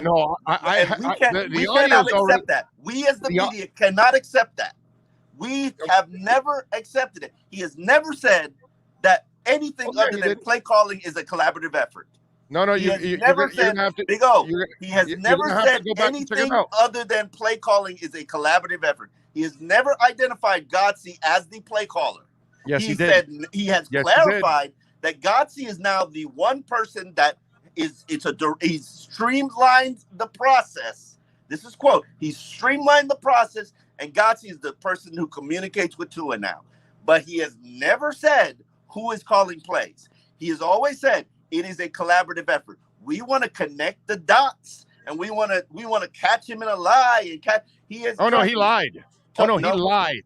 No, he flat out lied. He has never clarified. Flat out lied. You asked him. When have you asked him who is calling plays, and he told you George Godsey's calling plays? I'm gonna find the soundbite for never you happened tomorrow. Because we keep sitting here waiting for him. We assume because Eric Studsville doesn't say shit into the microphone that it's George Godsey, but he has always said play calling is a collaborative effort. It could be some fucking peon up there calling fucking plays, and we would never fucking know. No, well, I'm going to play the soundbite for you because I have the soundbite. He said clearly Godsey called plays and that Charlie Fry was only there to relay them. He clearly said that. All right, I must have missed that. I must have missed that. Yeah, I'm telling you, he said that. He has never acknowledged that he has never to me acknowledged that Godsey called plays. I must have missed that day. But anyway. Well, you must have. I'm telling you. But anyway, so if he clearly lied, how does that? Because I asked Joe the same thing, and he agreed with me on the lying. Joe is furious. Joe's furious by it. Of course, but as I point out to Joe, lied. He's always said play calling is a collaborative effort. No, that was his story after he got busted. No, that's the story before. That's the story But at before. the beginning that's of the it story all, when he made the hire. No, at the beginning of it all, when we want to know who the play caller is. He's always said it's a collaborative effort. I get that, but he always said that Godsey called it and that Fry was only relaying. And then when Trent Dilfer opened his mouth, and this is what I told you last week, Charlie Fry got reprimanded and they kicked his ass out. And it's no. You're not gonna be talking. You can't be talking to the media and all that. Trent Dilfer got his buddy in trouble, is what ended up happening. No, what happened is their shitty offense got everybody in trouble, and and literally, if Charlie Fry was calling plays, you need to be fired. If George Godsey was calling plays, you need to be fired. If Eric Studsville was calling plays, you need to be fired. Listen, it's gotten better with Tua. Is it good enough? No. You're gonna go get your face kicked in by Buffalo on next Sunday. You're gonna be 0-7, and you're gonna be on a 7-game losing streak. You're gonna pretend like the team hasn't like folded, quit, panicked. Like, bro, this team is a floundering fish out of water. It's gonna die. Like, it's only a matter of time. Yeah, it's definitely a mess. You look at Tua's day. If actually the defense gets that stop at the end, maybe it's all looked at differently because he throws those 2 brutal interceptions. He did. As Flores said, he put you in position to win the game. That's all you could ask for. Yeah. And yeah, no, I know, but unfortunately, when the defense doesn't get the stop, Tua then also will get the blame, which he should, along with everybody else, because it was all part of the loss. He doesn't deserve the blame. He doesn't deserve the blame. No, part of the blame. He's going to take the blame with everybody else. Who cares? The whole team sucks. I don't care. Who cares who you blame? Blame Xavien Howard. Blame your best player. He gave up that big pass. He's playing like crap too. It doesn't matter. He's the only person making plays. He has, on the team. By the way, he's got a new coverage. It's called shadow coverage. He hangs out about 6 feet away from you. He's been playing that way. He's been playing that way since last year. He's been playing that way since last year. He honestly he has, and he just gets the ball. So Xavien, he didn't get the ball. This week he ran into a ball accidentally, but this was dumb luck on his part. He always that's what he does. He always finds a way to snag some ball. Dude, he's the only person he's made 3 turns. He's recorded 3 turnovers. They've got what, 5, 6 on the season? Like, name me somebody else. Mike Gesicki's pretty good, but name me somebody else who's making plays for this team. Like Xavien I told you Mike Gesicki was a stud. You had that conversation this week. I told you. Still not paying. Hey, listen, they make plenty of bad decisions. That doesn't justify it anyway. Just because they're not doing it doesn't continue. To be honest with you, all right? Because he's a baller. He and Jalen Waddle are ballers. I love what those 2 guys are doing. They're just stuck with bad coaching and a bad offense. But if those 2 guys had on a real offense, they'd be scary as hell, man. It's an average team with average talent. No, with average coaching. I didn't say the team. I said Gesicki and Waddle. Waddle averages. You put them on a real offense, and they'd be balling. Waddle averages 8.7 yards per reception. It's like, that's not impressive. He's Jarvis Landry. Like that's here because he's playing on a team with no running game and no line. What are you talking about, dude? He'd be averaging 17 yards a catch if he's on Tampa Bay. What are you talking about? I don't believe none of that shit. He's a product of this crap is what he is. Tua can't hold the ball for more than 2 seconds, which, by the way, kudos to him. That's what he's doing the last 2 weeks. Get rid of the ball quickly. That's his style. That's his style. That's who you better do it on this offense. That's the only way you can play. Get rid of it quickly. You can't hang on to it. You will die, pretty much. They're averaging 307 yards a game. Like, you can't win like that. You can't. You can't win. 307 yards a game. So you're passing for 200. You're running for 70. It's whack. All of it's whack. How long does Flo have till he loses the team? I probably after Buffalo's, they're done. Everybody's gonna be protect your neck, checking out. We're getting close. We're getting close. I mean, if you're not already there, but this fight shows that they're not there. They played hard. This fight today. shows that they're not there. But yeah, most everybody except X played hard today. You know, I think X wanted to just kind of jog today. You know, overall. X got an interception. Anybody else got an interception? X got an interception like I would hit a lottery ticket. It was a gift. Okay, it was a gift. There was no skill to that. He fell on he rolled into an interception. I'll take it. Do you want to give me a lottery ticket? I'll take it. Like, bro, there's nobody like. What's good about this team? What's tradable? X, Waddle. Yeah. By the way, do you think X gets traded by next week? Sure. Who cares? If Houston wants seriously. Seriously. Sure. Seriously. If Houston wants he's really the only one that's kind of tradable for something. So what do you think happens? If Houston wants him, throw him in. Like, I'm pretty sure X don't care. No, because I know that the salary stuff is going to come up right when the season ends. It's going to come up again. Yeah. But I don't even think they have the cap having a space crappy year, actually. I don't think they have the cap space to trade for Watson, so you're going to have to probably trade an asset too. So, I mean, to me, it really don't make a difference, to be honest with you, because this whole team, just scrap it. Like there's nothing redeemable going on here. You understand what I'm saying? Like, I'm with you. I'm with you right now. You want Byron too? Like, you want Emmanuel Agua? Like, what you want? I don't care. Like, at this point, I honestly, I checked out. I don't care anymore, and you shouldn't either as a Dolphin fan or Dolphin media. Like, Deshaun Watson, okay, cool. Like, how is he going to pan out? We'll see. Is it the answer? Obviously, anything you've done is not the answer. So, let's ride the roller coaster. I am a tortured child. There's no way I can stop caring. There's no way I can stop caring. You like abuse and pain. That's all it is. I just love the Dolphins, bro. I want them to do well, but obviously, what's going on here has just been absolutely. It's nothing is salvageable, bro. Nothing. I know that's salvageable. Yeah, that's the scariest part about what you just said there, Omar. That it feels that way. That nothing is salvageable. Nothing is like I can't. If you're a new GM and you take a look at this, you take a look at this team and this roster. You say, like even Jerome Baker, like that don't. None of it's good. None of it. Right. No, I know. Like okay. And I love talking with you and say you're wrong. Gesicki with all his warts, even Gesicki with all his warts in his game. Yeah, even if you said that, okay, this is good, then I'm like, he is good. Damn, he is good. I got to franchise him to keep him. Like, yeah, well, yeah. So it's like I'm like looking at Mac Hollins, and I'm like, okay, that's a piece I want. Like Mac Hollins. Like I've been telling you, play that boy. Play that boy. You have very few football players on your receiving core. There's he nobody, is a football player. There's nobody who plays with more heart, intensity, and effort, and I personally believe that that's what's missing from this team. Yes, and I just play the guys that bring that every single week, and I don't know what happened.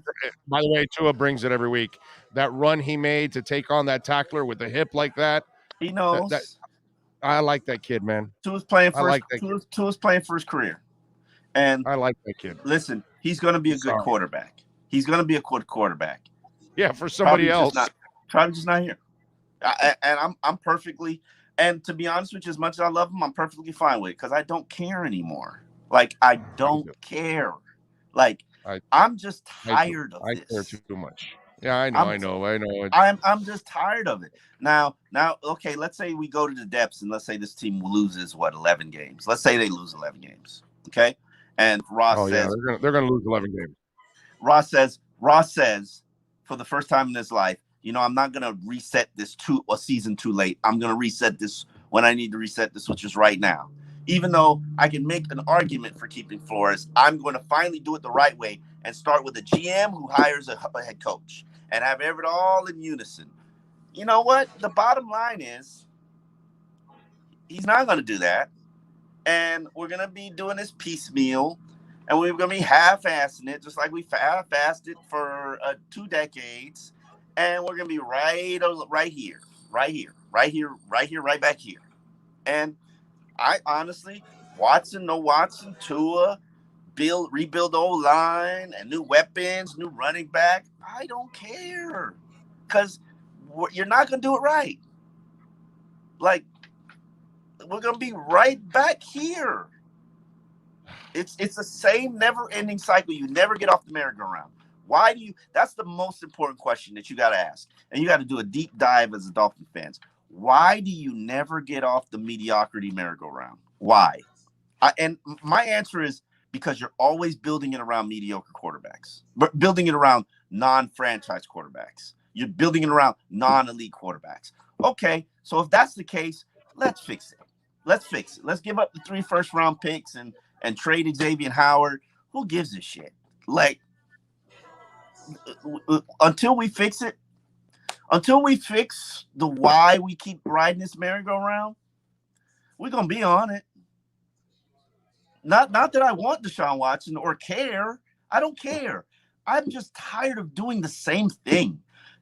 Resetting it every year. Aren't you tired of resetting it every 4 years?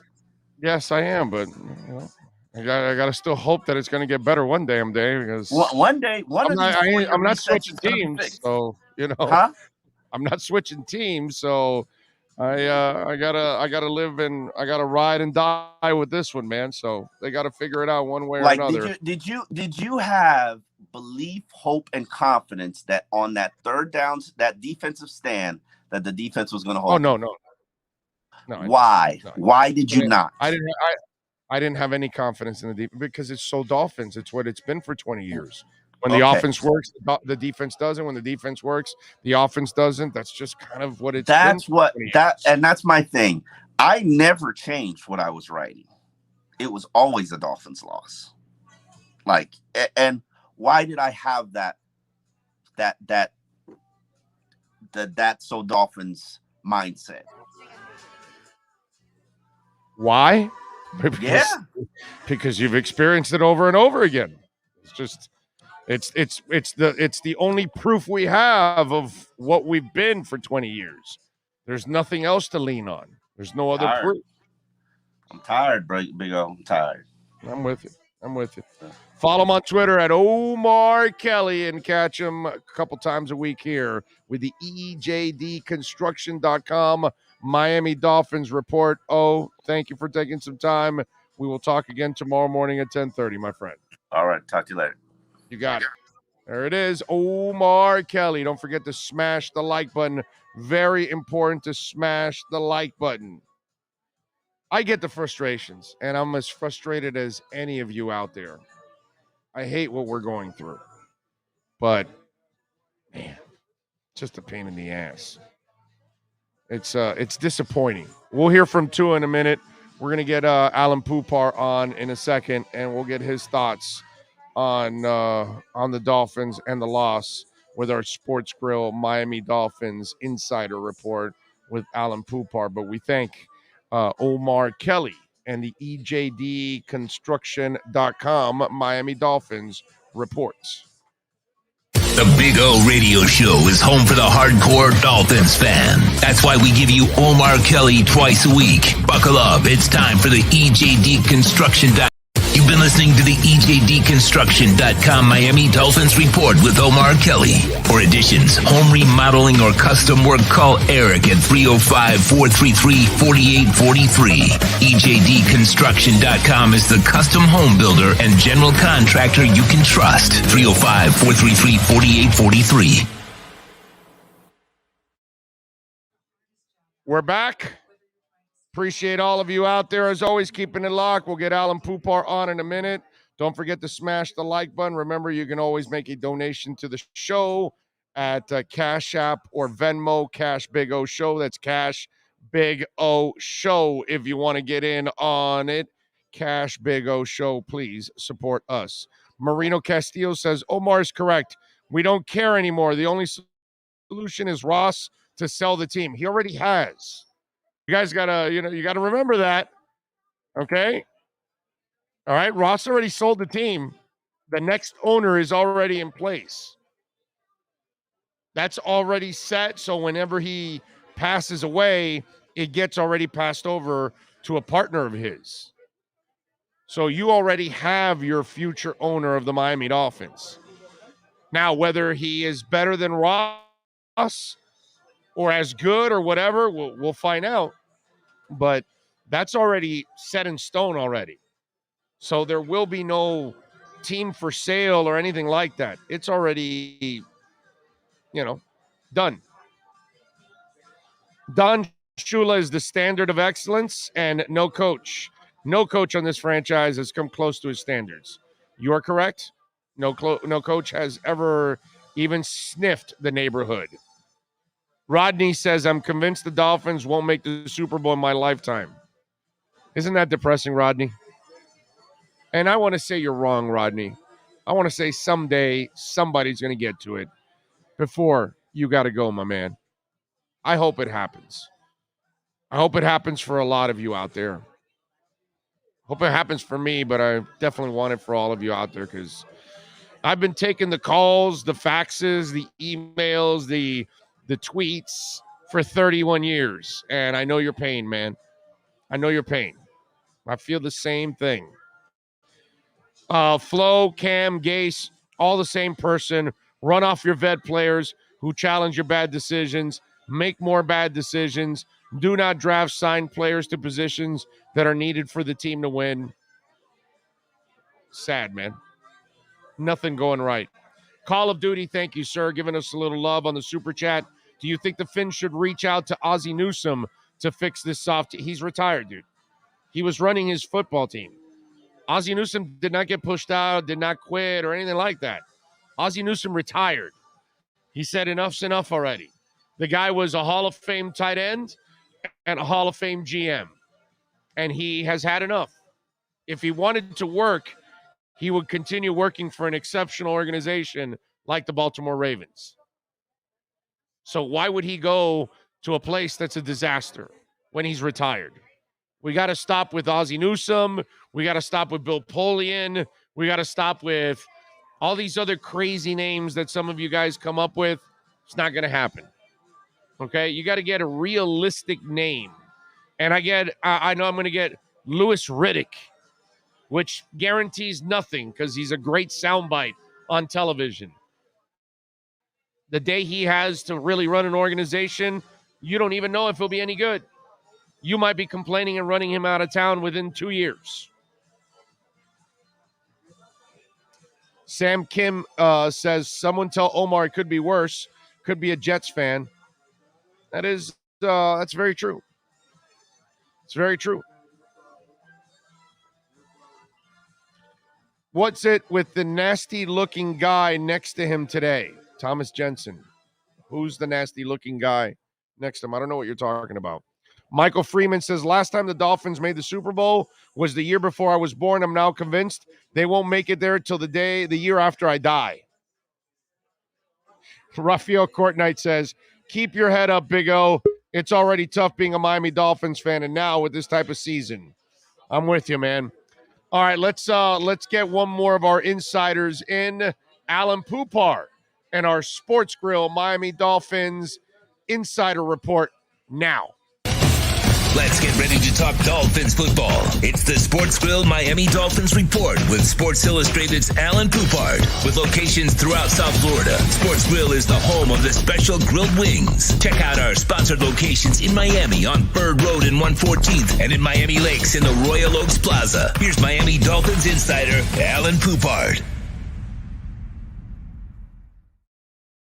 Friday, here we go. Alan Poupart joining us. After the Dolphins end up losing 30-28 to the Atlanta Falcons. How are you doing, sir?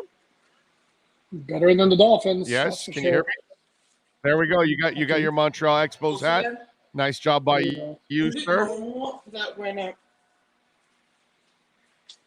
was that? Sorry, my son was just came to talk to me for a second. I'm sorry. Okay.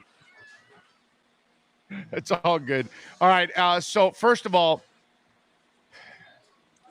is Flo losing this team? Because they played hard today, actually, all the way to the end. They may not be competent, they may not be good, but at 1-5 now, 1-6 now, we look at this team.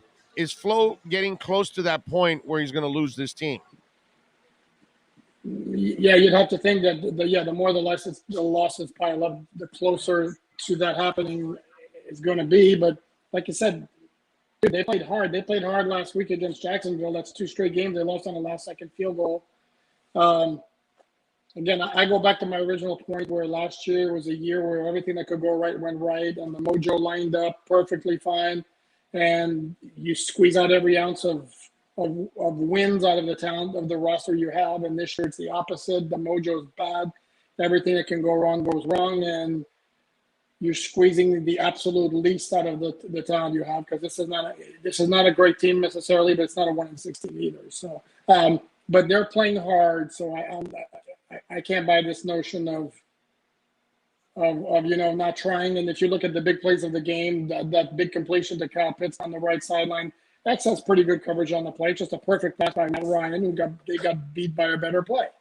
And then every single big play that happens is usually one of those occasions. And again, it's just the mojo being wrong. Yeah, the mojo's been wrong. And at 1-6 now, do you think the owner is really thinking of changes? Because as this piles on, I don't know how you start to justify bringing people back, because that's kind of what tore Cam down, is that it got more and more dysfunctional.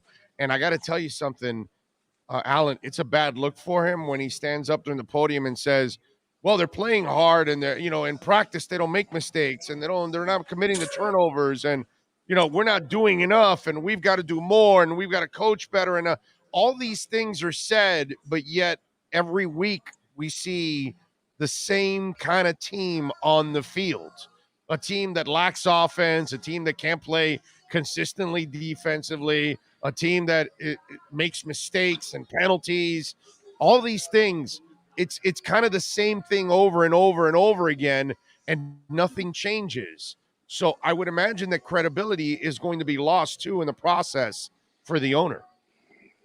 Yeah, except here's the thing though, Flo, and this goes back to excuse me, I'm very big in deciphering what coaches say and what it really means. After he keeps losing and losing and losing this way, I mean, what else is he going to say? I mean, unfortunately, it's a pattern repeats itself. Now, will Stephen Ross contemplate changes? Well, if the season goes south and they go 2-15, as we discussed last time we spoke, absolutely. But if the Dolphins keep playing hard and they pick up some wins here and there down the stretch, I could see them bringing back Flores. I don't think there's a question about it. So I think that story has yet to be written. It's gonna depend on how the Dolphins play. If they don't give up, if they play hard, but they have to pick up some wins here and there down the stretch as well. When you look at Flo right now and the decisions being made out there with the offensive coordinator, and I know I think it was Joe Shad. There were a couple of you guys that were kind of following up, and Dave Hyde, obviously. And now it was reported that Flo basically lied, because he said initially that Godsey was the guy that called plays and that Fry was just relaying the calls. And maybe he could give him some pointers or something like that. Well, the story ended up that Trent Dilfer was right, that Fry was actually had the ability to even change and call his own play if he wanted to at that moment. And then there's talk now that he was responsible for that mess in the end zone of the safety. So lose credibility in the media's eyes by blatantly lying about something that really there was no need to lie about, actually. Well, here's the thing, though, because unless I'm severely mistaken, Flo never said Godsey was the ultimate play caller. Flo said that Godsey was the one that after the first few weeks was the one now relaying the plays. I don't recall, maybe I'm getting senile, but I don't recall Flo ever saying Godsey was the one who was calling the plays. I don't ever recall that, because I don't recall Flo ever wanting that out there. He wants the whole, it's a collaborative effort, all of that and all of that. To me, I'm not even sure that matters as much as if you look at the big picture. If you want to say whether it's Charlie Fry, whether it's Eric Studesville, whether it's George Godsey, you're looking at three guys who have fairly minimal experience as offensive coordinators. And you have a lot of chefs in the kitchen, and what they're cooking is kind of not very tasty. So, well, I gotta tell you, I think I'm going crazy then, because I thought the early comments from him, he said Godsey called the play, sent it down, and all Fry was doing was relaying the play. That's what I understood. I got to go back and look at that soundbite, because I'm pretty sure that's how he explained it to us initially, that Godsey called the play and that Fry was only there to relay the play and then give him some tips on something he saw or something along those lines. What he said early on was there was a lot of discussion going on before every play. the call is relayed to Charlie Fry, who relays it to Tua. Never in those discussions was it ever determined that it's Gotze making the call. So that's always been kept nebulous, which is the way Flo wants it, because he doesn't want any one of his assistant coaches to be singled out. But again, if you're relaying a call to Fry, it only comes from one place, Gotze.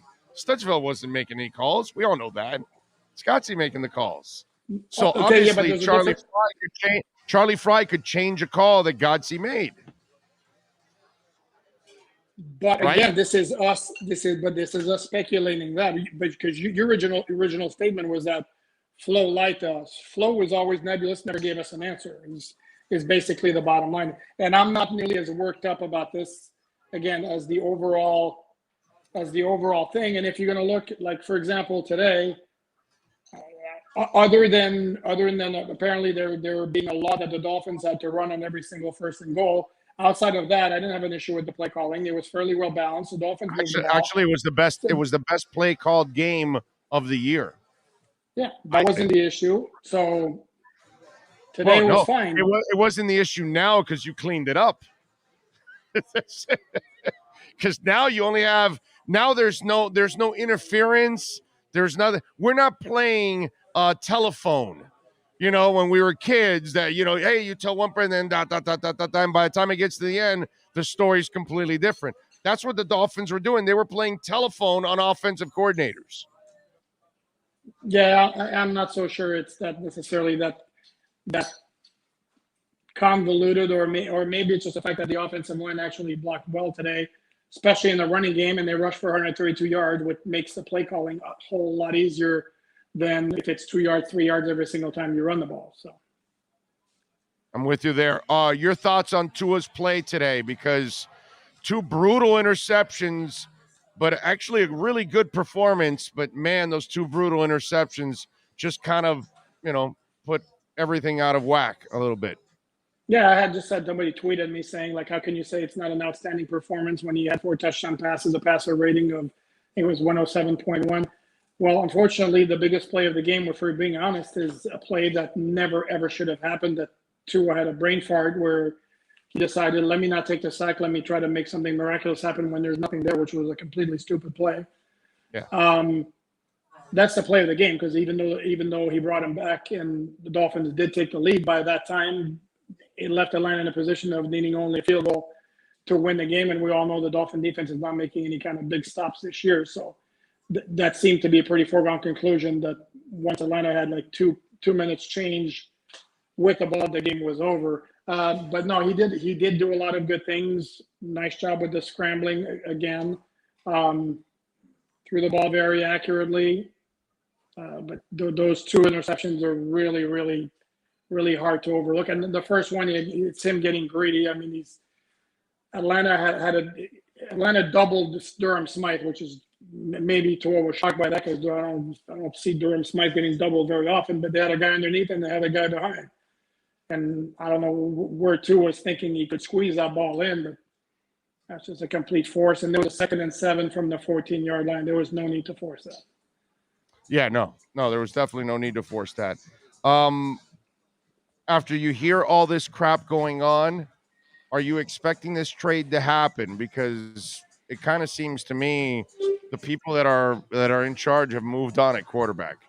Tua can't feel like he's supported whatsoever when you hear everything going on constantly, and the coach does not put out the fire at all. He allows it to just fester, and I find it to be a virus. And for him to say this week that he doesn't think it's a distraction, or he thinks it's a distraction that they can handle, well, you're 1-6, dude.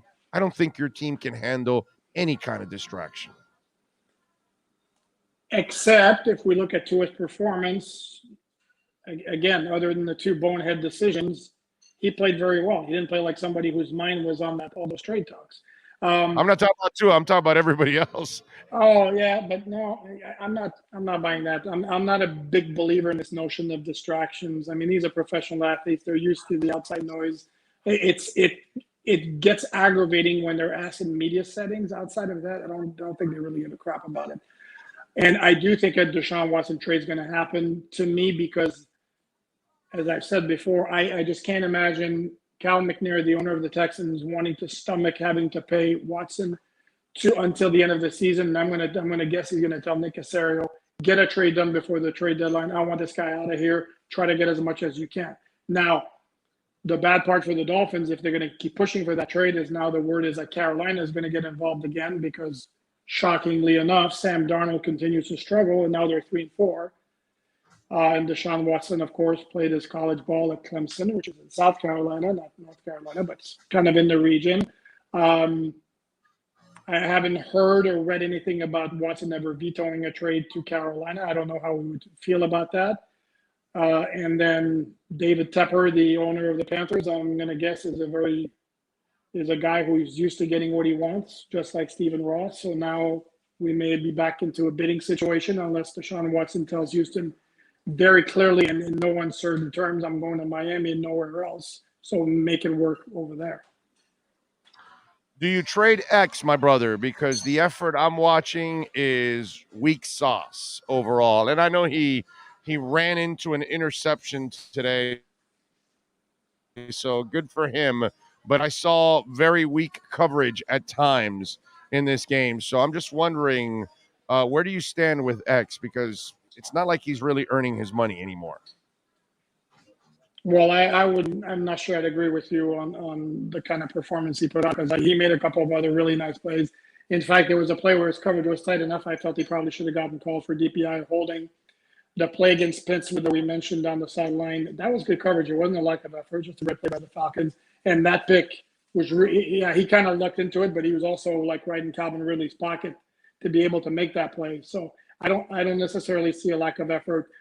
Let's say compared to, for example, the Dallas game in 2019, when he got double moved by Amari Cooper and basically kind of jogged after him afterwards. That looked to me like a guy who was quitting. I'm not sure I see that right now. As far as trading him, yeah, that's a tricky one. Because by the way, his coverage on the hit by the kid, that was soft coverage on. He didn't really tighten up there. If it wasn't for the kid knocking the ball out, that saved them right there. That bailed. Go look at his coverage. He did not cover that guy at all, basically. What play are you talking about? The one where Xavien Howard knocked the crap out of that guy. That was very soft coverage on his part. As he's go look at my pictures. I put yeah. The Calvin Ridley pass over. Okay, gotcha. Yeah. Yeah. That was here's the thing, was weak sauce. But here's the thing. I mean, he's still your best player. Clearly, you're going to have the contract issue that's going to pop up again next spring. That could be a problem. And you can't pay him. And you can't pay him. Not after he plays like this so far. Well, I'm not impressed with him this year. Sorry, he's gotten burned all over the place. Every week he's gotten burned, bro. Every week pretty much he's gotten burned. No, but are you going to also dump him for like I don't know, second round pick? I'm not saying to give up on him for nothing, but I'm just saying if you can move him for something of value, I would do it. I would before either the knee blows up or he blows up. One of the two. No, I would too. My question is, what can you get for him? Is my concern because of the issues we mentioned, because of contract, because of the knee, and because he's not the player in this year that he was last year. Tough. Yep. Right. We got an ugly contest coming up too. You got to go to Buffalo, man. Oh my God. Yeah, that is not good. Well. No, that's going to be a massacre, unfortunately. Follow him on Twitter at Poupart NFL. More importantly, catch his work at the Sports Illustrated, man. And if you're a Dolphins fan, it's a great page to bookmark because all of his articles are in one place and you can constantly keep up with them. Alan, as always, my brother, thank you for taking some time. Appreciate you. You got it right back at you, Big O. You got it. There you go, the great Alan Poupart. Let's take a quick break. Give me a couple minutes. We're going to hear from Tua. Apparently he had some interesting things to say, and we'll wrap it up with a couple of other comments. Don't forget to smash the like button. Quick break, back here at Sports Grill in Miami Lakes. This has been the Sports Grill Miami Dolphins Insider Report with Alan Poupart, exclusively on the Big O Radio Show. Make sure you subscribe to the podcast and never miss a report. Search Big O Radio Show on most platforms. Visit Sports Grill in our sponsored locations in Miami on Bird Road and 114th and in Miami Lakes in the Royal Oaks Plaza. This is the Big O Show. Sports fans love a place with great food, cold drinks, and TVs everywhere. That's why sports fans love Sports Grill and their 7 amazing locations. Check out the Bird Road location at 11481 Southwest 40th Street in the back corner of the West Bird Shopping Center. Sports Grill is also now offering some great employment opportunities. All kinds of positions are now available from kitchen to hosting. Call for more information at 305-485-8845. From wraps to salads to amazingly delicious specialty dishes, Sports Grill is the home to the legendary special grilled wings. Since 1987, Sports Grill, good food, good drink, and good friends. It's the Big O Show. Judge, you tuned in to the hottest sports radio. When you need your warehouse looking good while staying efficient, there's only one place to find the finest racks in the business. Pallet Rack City in Hialeah. 305-424-8547. That's 305-424-8547. Pallet Rack City is the company you need when you want your warehouse sporting the finest racks in the business. After all, who doesn't love a great rack? Pallet Rack City.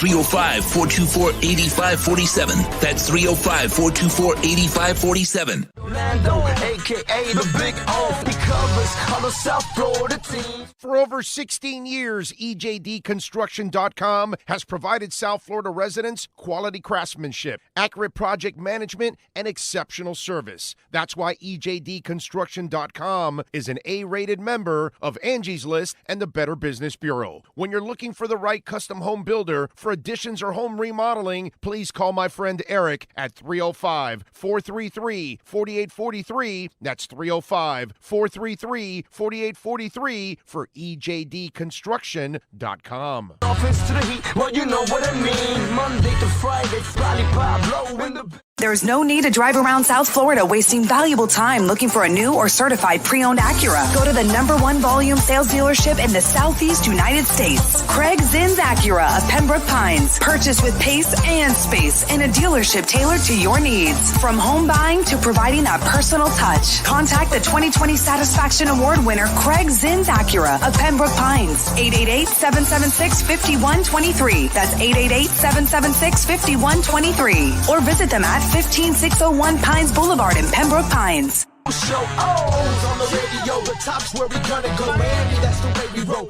Folks, you can support the hardest working sports talk show in South Florida through Cash App or Venmo. Just search Cash Big O Show. Support us through Cash App or Venmo. Cash Big O Show. We thank you for your incredible support. On the morning show, Big O.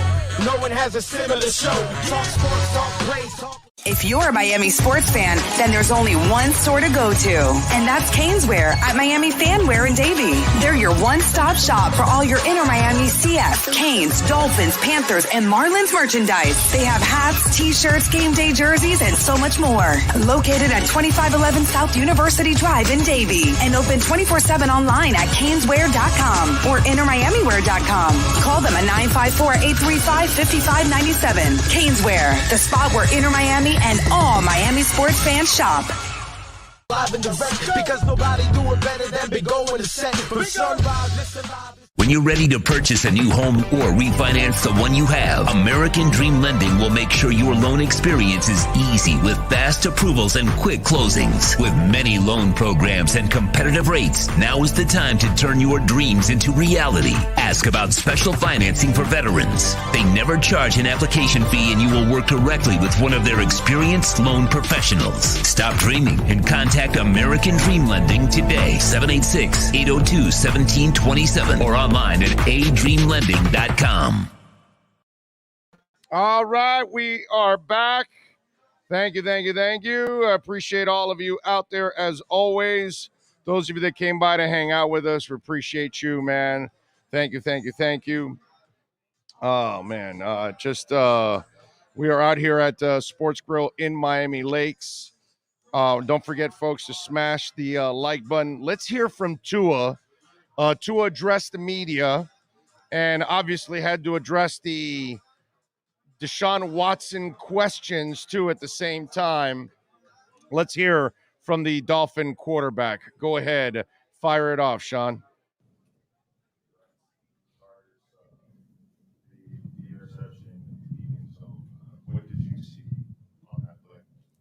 It was cover two, miscommunication with me and Durham, and I take full responsibility for that. How do you judge your day? You had 4 touchdown passes, some big plays, some both ways, really. I mean, yeah, I think the margin for error is slim in this league. That's kind of what Flo's been telling us this entire week, and I think we had many opportunities. To get good drives going. We just didn't make use of those opportunities, that the defense gave us. And what was the week like for you? Obviously, there's a lot swirling around out there. Yeah, I mean, it was a normal week for me. I approached this game the same way I approach any other game, so. About trade rumors, that doesn't necessarily seem like a normal week, even though it's kind of been consistent all season. Yeah, I would say it still is a normal week. The only thing is, I really respect and appreciate his transparency, with where he's at with that. But, within our conversations, I like to keep those private too, so. But you're human. Isn't it challenging, tough to block that out? Not necessarily. Kind of how I answered Omar's question. I respect, what Flo does, and he's transparent. He sits me down, he tells me what's going on. He has conversations with Greer, and he kind of keeps me in the loop with all of those things. But yeah, that's I hear it, but I'm not really focused on that. So there also was a challenging moment in the game when you guys got the takeaway, then you had the interception where you yourself and the team could have gotten down, and yet you didn't. You brought them back and had the lead. How challenging was it to go through that period, and how were you able to bring the team back? I think it's challenging, for any team to be down by 2 touchdowns and, having to rally the troops to go back out there and, continue to fight their butts off and continue to play. We had a lot of time in the fourth quarter. Obviously, that second interception wasn't what we wanted off of an interception that the defense gave us. But I think that's just, the testament to the kind of guys we have in the locker room, grit, fight, and finish. So. There were several key scrambles today. One late in the game where you actually broke a tackle and gained the first down. If you recall that run, I'm wondering what was going through your mind on that particular play. I was just trying to get a first down on that. We had Albert Wilson also open on that play. I couldn't see him, so I tried to maneuver my way throughout the pocket. I think the O-line did a really good job today. And I was able to step up, make some plays with my feet, and also make some plays, on the run, throwing the ball too. So you guys last season had a lot of magic mojo, ability to finish games. This season, that just has not been the case. How do you get back to that? Well, I think what we got to do is continue to work. I don't see any other way that you look at that. I don't think there's a secret recipe for, wins. It's just the margin for error is slim, and my 2 turnovers, the amount of penalties that we've had in this game, that just doesn't do it. So we just got to continue to work on those things and, move on from that. How would you gauge your progression, your growth since coming to the NFL, and what do you feel like you still need to work on to improve and have success?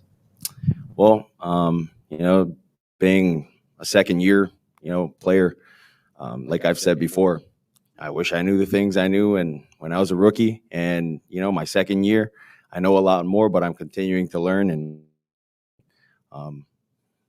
this is just an opportunity for us to come in tomorrow to work and learn from the mistakes that we made today. Of making sure that guys are keeping their head up, but also letting them know, hey, I feel your pain. I want to win too. Yeah, I mean, everyone's here for a reason. Everyone, they're all professionals. They're all really good at their position. But I would say we just got to continue to work. It's tough right now, but we got to learn from a lot of the mistakes that we made today. It looked like you and Dan had some words before the game showed. Was it of an encouragement words to you or support, or can you share any of? Yeah, it's always support from Dan, and then there's just other things that we've kind of talked about that I want to keep private. So yeah. Are you upset over all this trade talk, or you say I'm a pro? This stuff happens sometimes. Well, I hear it. I do hear it. The thing is, I just don't listen to it. That's the thing. But yeah, that's that. All right, thanks, guys. There you go. That is Tua. And let me tell you something. Gersom, oh man, there's so many people on the chat board right now, and it's just moving so fastly that it's hard. Even when a super chat comes on, I have to address it right away because it'll disappear, and I have no control over it, and I can't keep up with it. So if I lost one of your super chats, I'm really sorry. But Gersom said something along the lines, and I have these notes written down while he was talking, and he and I were along the same lines when he said that he respects Flo's transparency and where he's at with it. And let me explain something, how this is disturbing as hell. Okay? Why'd you draft this guy? I don't get this. I don't understand any of this. Why'd you draft this guy? You, all by yourselves in the front office, you're killing the value of your own player that you want to unload. And the fact that he said, I respect Flo's transparency and where he's at with this. Do you think that where he's at with this, Flo said, hey, don't listen to those rumors. We're completely with you 100%. Do I hear that? Do I hear that from Flo? Do I hear that from Tua?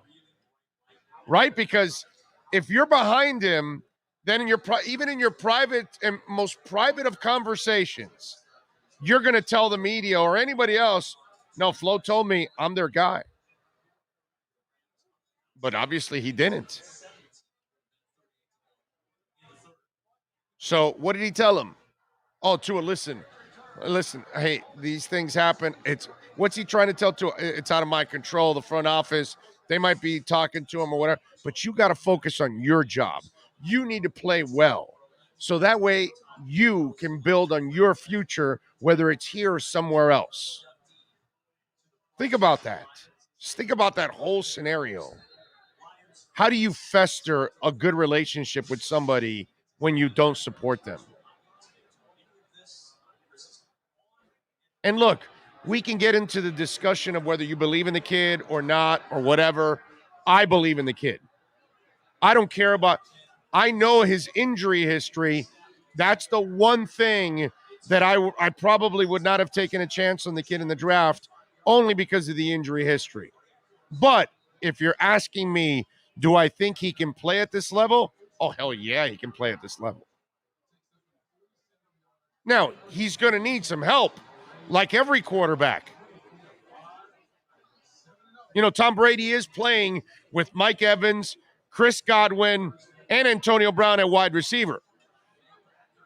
And he's got OJ and what's the other guy's name? Backing up Gronk. Cameron Brate, who's a pretty damn good tight end in his own right. So he's got 3 tight ends. You know what I mean? He's got Leonard Fournette. He's got Ronald Jones II.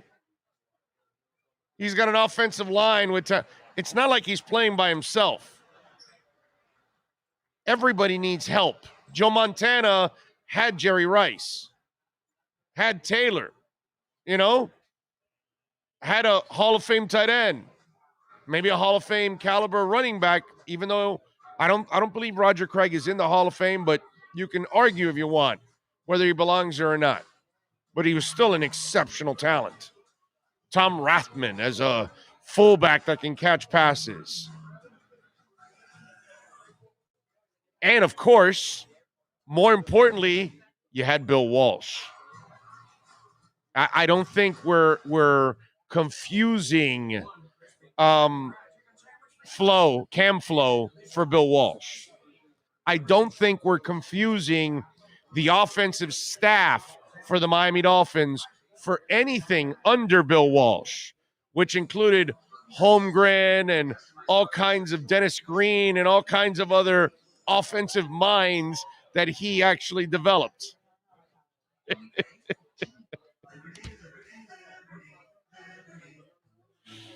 Oh my Lord. And he came into the worst environment for a quarterback to succeed. And he took responsibility like he should for the Smythe interception. But when you tell me you hear it, but I'm not focused on it, I don't believe it. Now, is it affecting him? No, because he's mentally tough. Played well today, made 2 brutal mistakes, but still did his part to try to get him back in the game, and he did.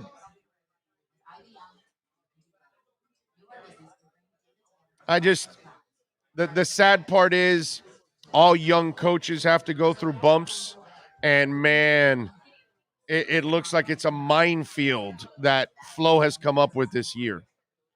And that's the bad part with Cam Flo. A freaking minefield.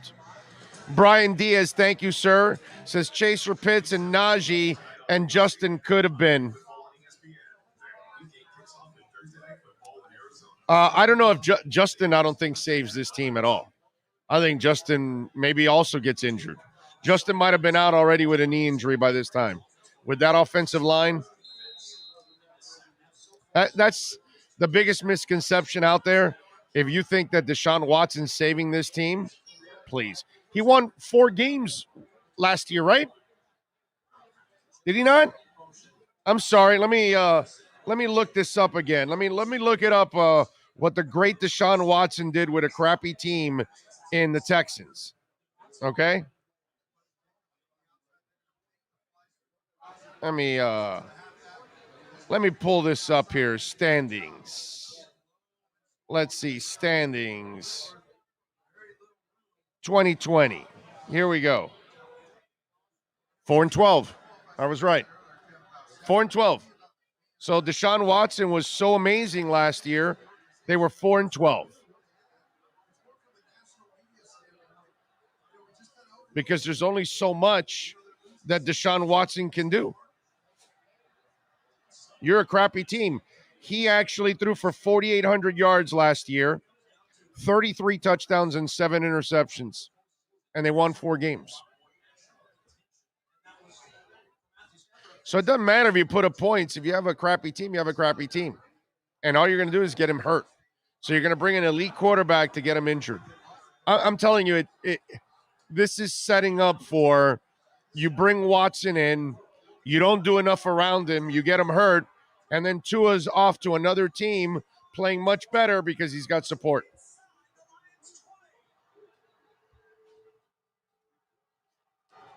By the way, it looks like I'm going to go 3-0 early on in the NFL. Because we gave you, on Friday, we gave you Tennessee +4. They beat KC 27-3. We told you Raiders -3. And I think I won that game already, right? It's 30-7 with 11 minutes left. 14. Okay, well, maybe they've got an inkling of hope there. But I took the Raiders -3 and the money line.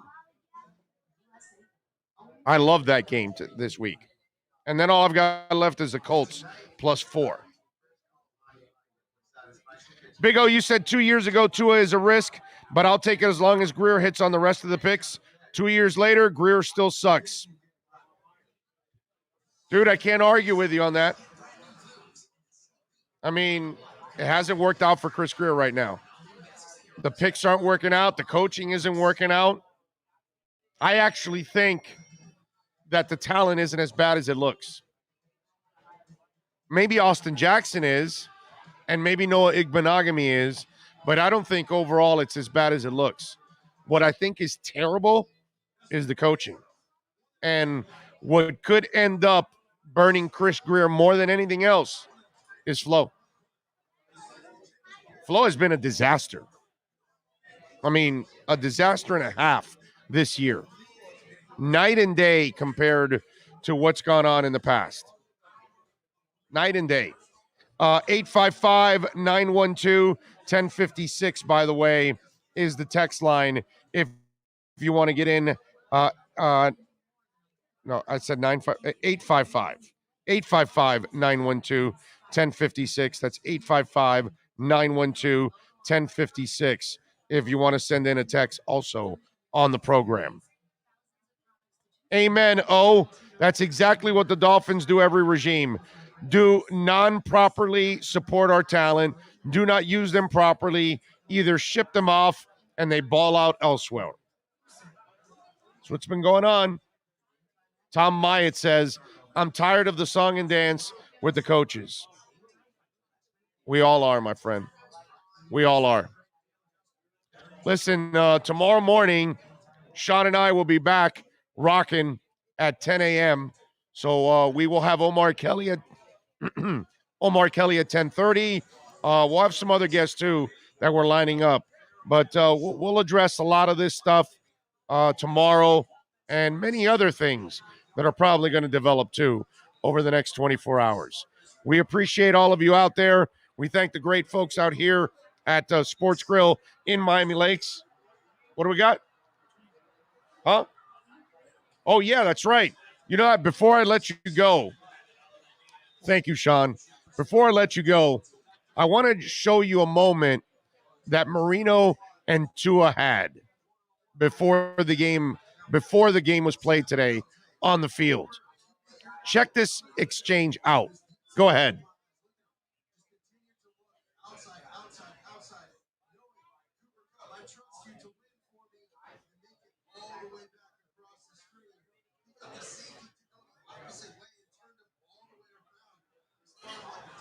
So you see the hug. Dan's looking at him, patting him, talking to him. You doing all right? Hey, man, you're hanging in there. You're a tough kid. We love you. This, that. Or is it more about Dan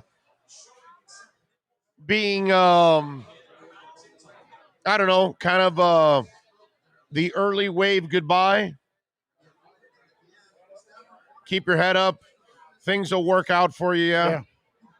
Yeah, that kind of stuff. You got it, kid. You're going to make it. It's just not going to probably be in this uniform. Right. What a shame. What a shame. I tell you, it just, you look at that exchange, and man, that is, John says, that's definitely a mafia kiss. Marino just gave Tua a love child. Honest opinion, do you think this trade happens this week? I didn't think it was going to happen at all, my friend, during this week. I still don't think it's going to happen, but crazier things are going to happen. Hey, listen, they keep talking about it. I was, let me tell you, in denial about this thing happening this week. I still don't think it's going to happen, but people say they're talking, so we'll see. And it's not like it's not like this football club has come out and said, stop it already. You people are all crazy. You're full of it. Tua's our guy. We're moving forward with Tua. Stop it already. That doesn't happen. What are you going to say? I was going to say, and then also the fact, you know, with when a player says, I like how transparent they're being with me about everything that's going on. Right. That tells you. They told you it's true. True. 100% true. Right. They're They're not hiding anything. You know, I mean, I guess they probably didn't want Tua to word it that way, but that tells you 100% something's going on. Yep. Big O, where do I send my resume? They changed the address. It's no longer in Davie. They're now in Miami Gardens. So I don't know, dude. If you're going to apply for head coach or general manager, I'm not exactly sure. Tom Myatt says, tell him, Big O. God comes in. Thank you, sir. God chiming in on Super Chat. You know we're blessed when God is chiming in on Super Chat. He says, Tua, 80% completion, 320 total yards, and 4 touchdowns. Yep. It's the 2 INTs, my man. Marino has no power, huh? Well, I don't think Marino has any power. I don't think it's him making the trade. I just think it's him knowing that the trade is coming. Can I throw another conspiracy thing in here? Go ahead. You think Flo let them march down the field to kick the field goal so that the narrative didn't change and be like, well, Tua brought us back since they're trying to trade for Deshaun already? God, that's so twisted. You're a twisted individual.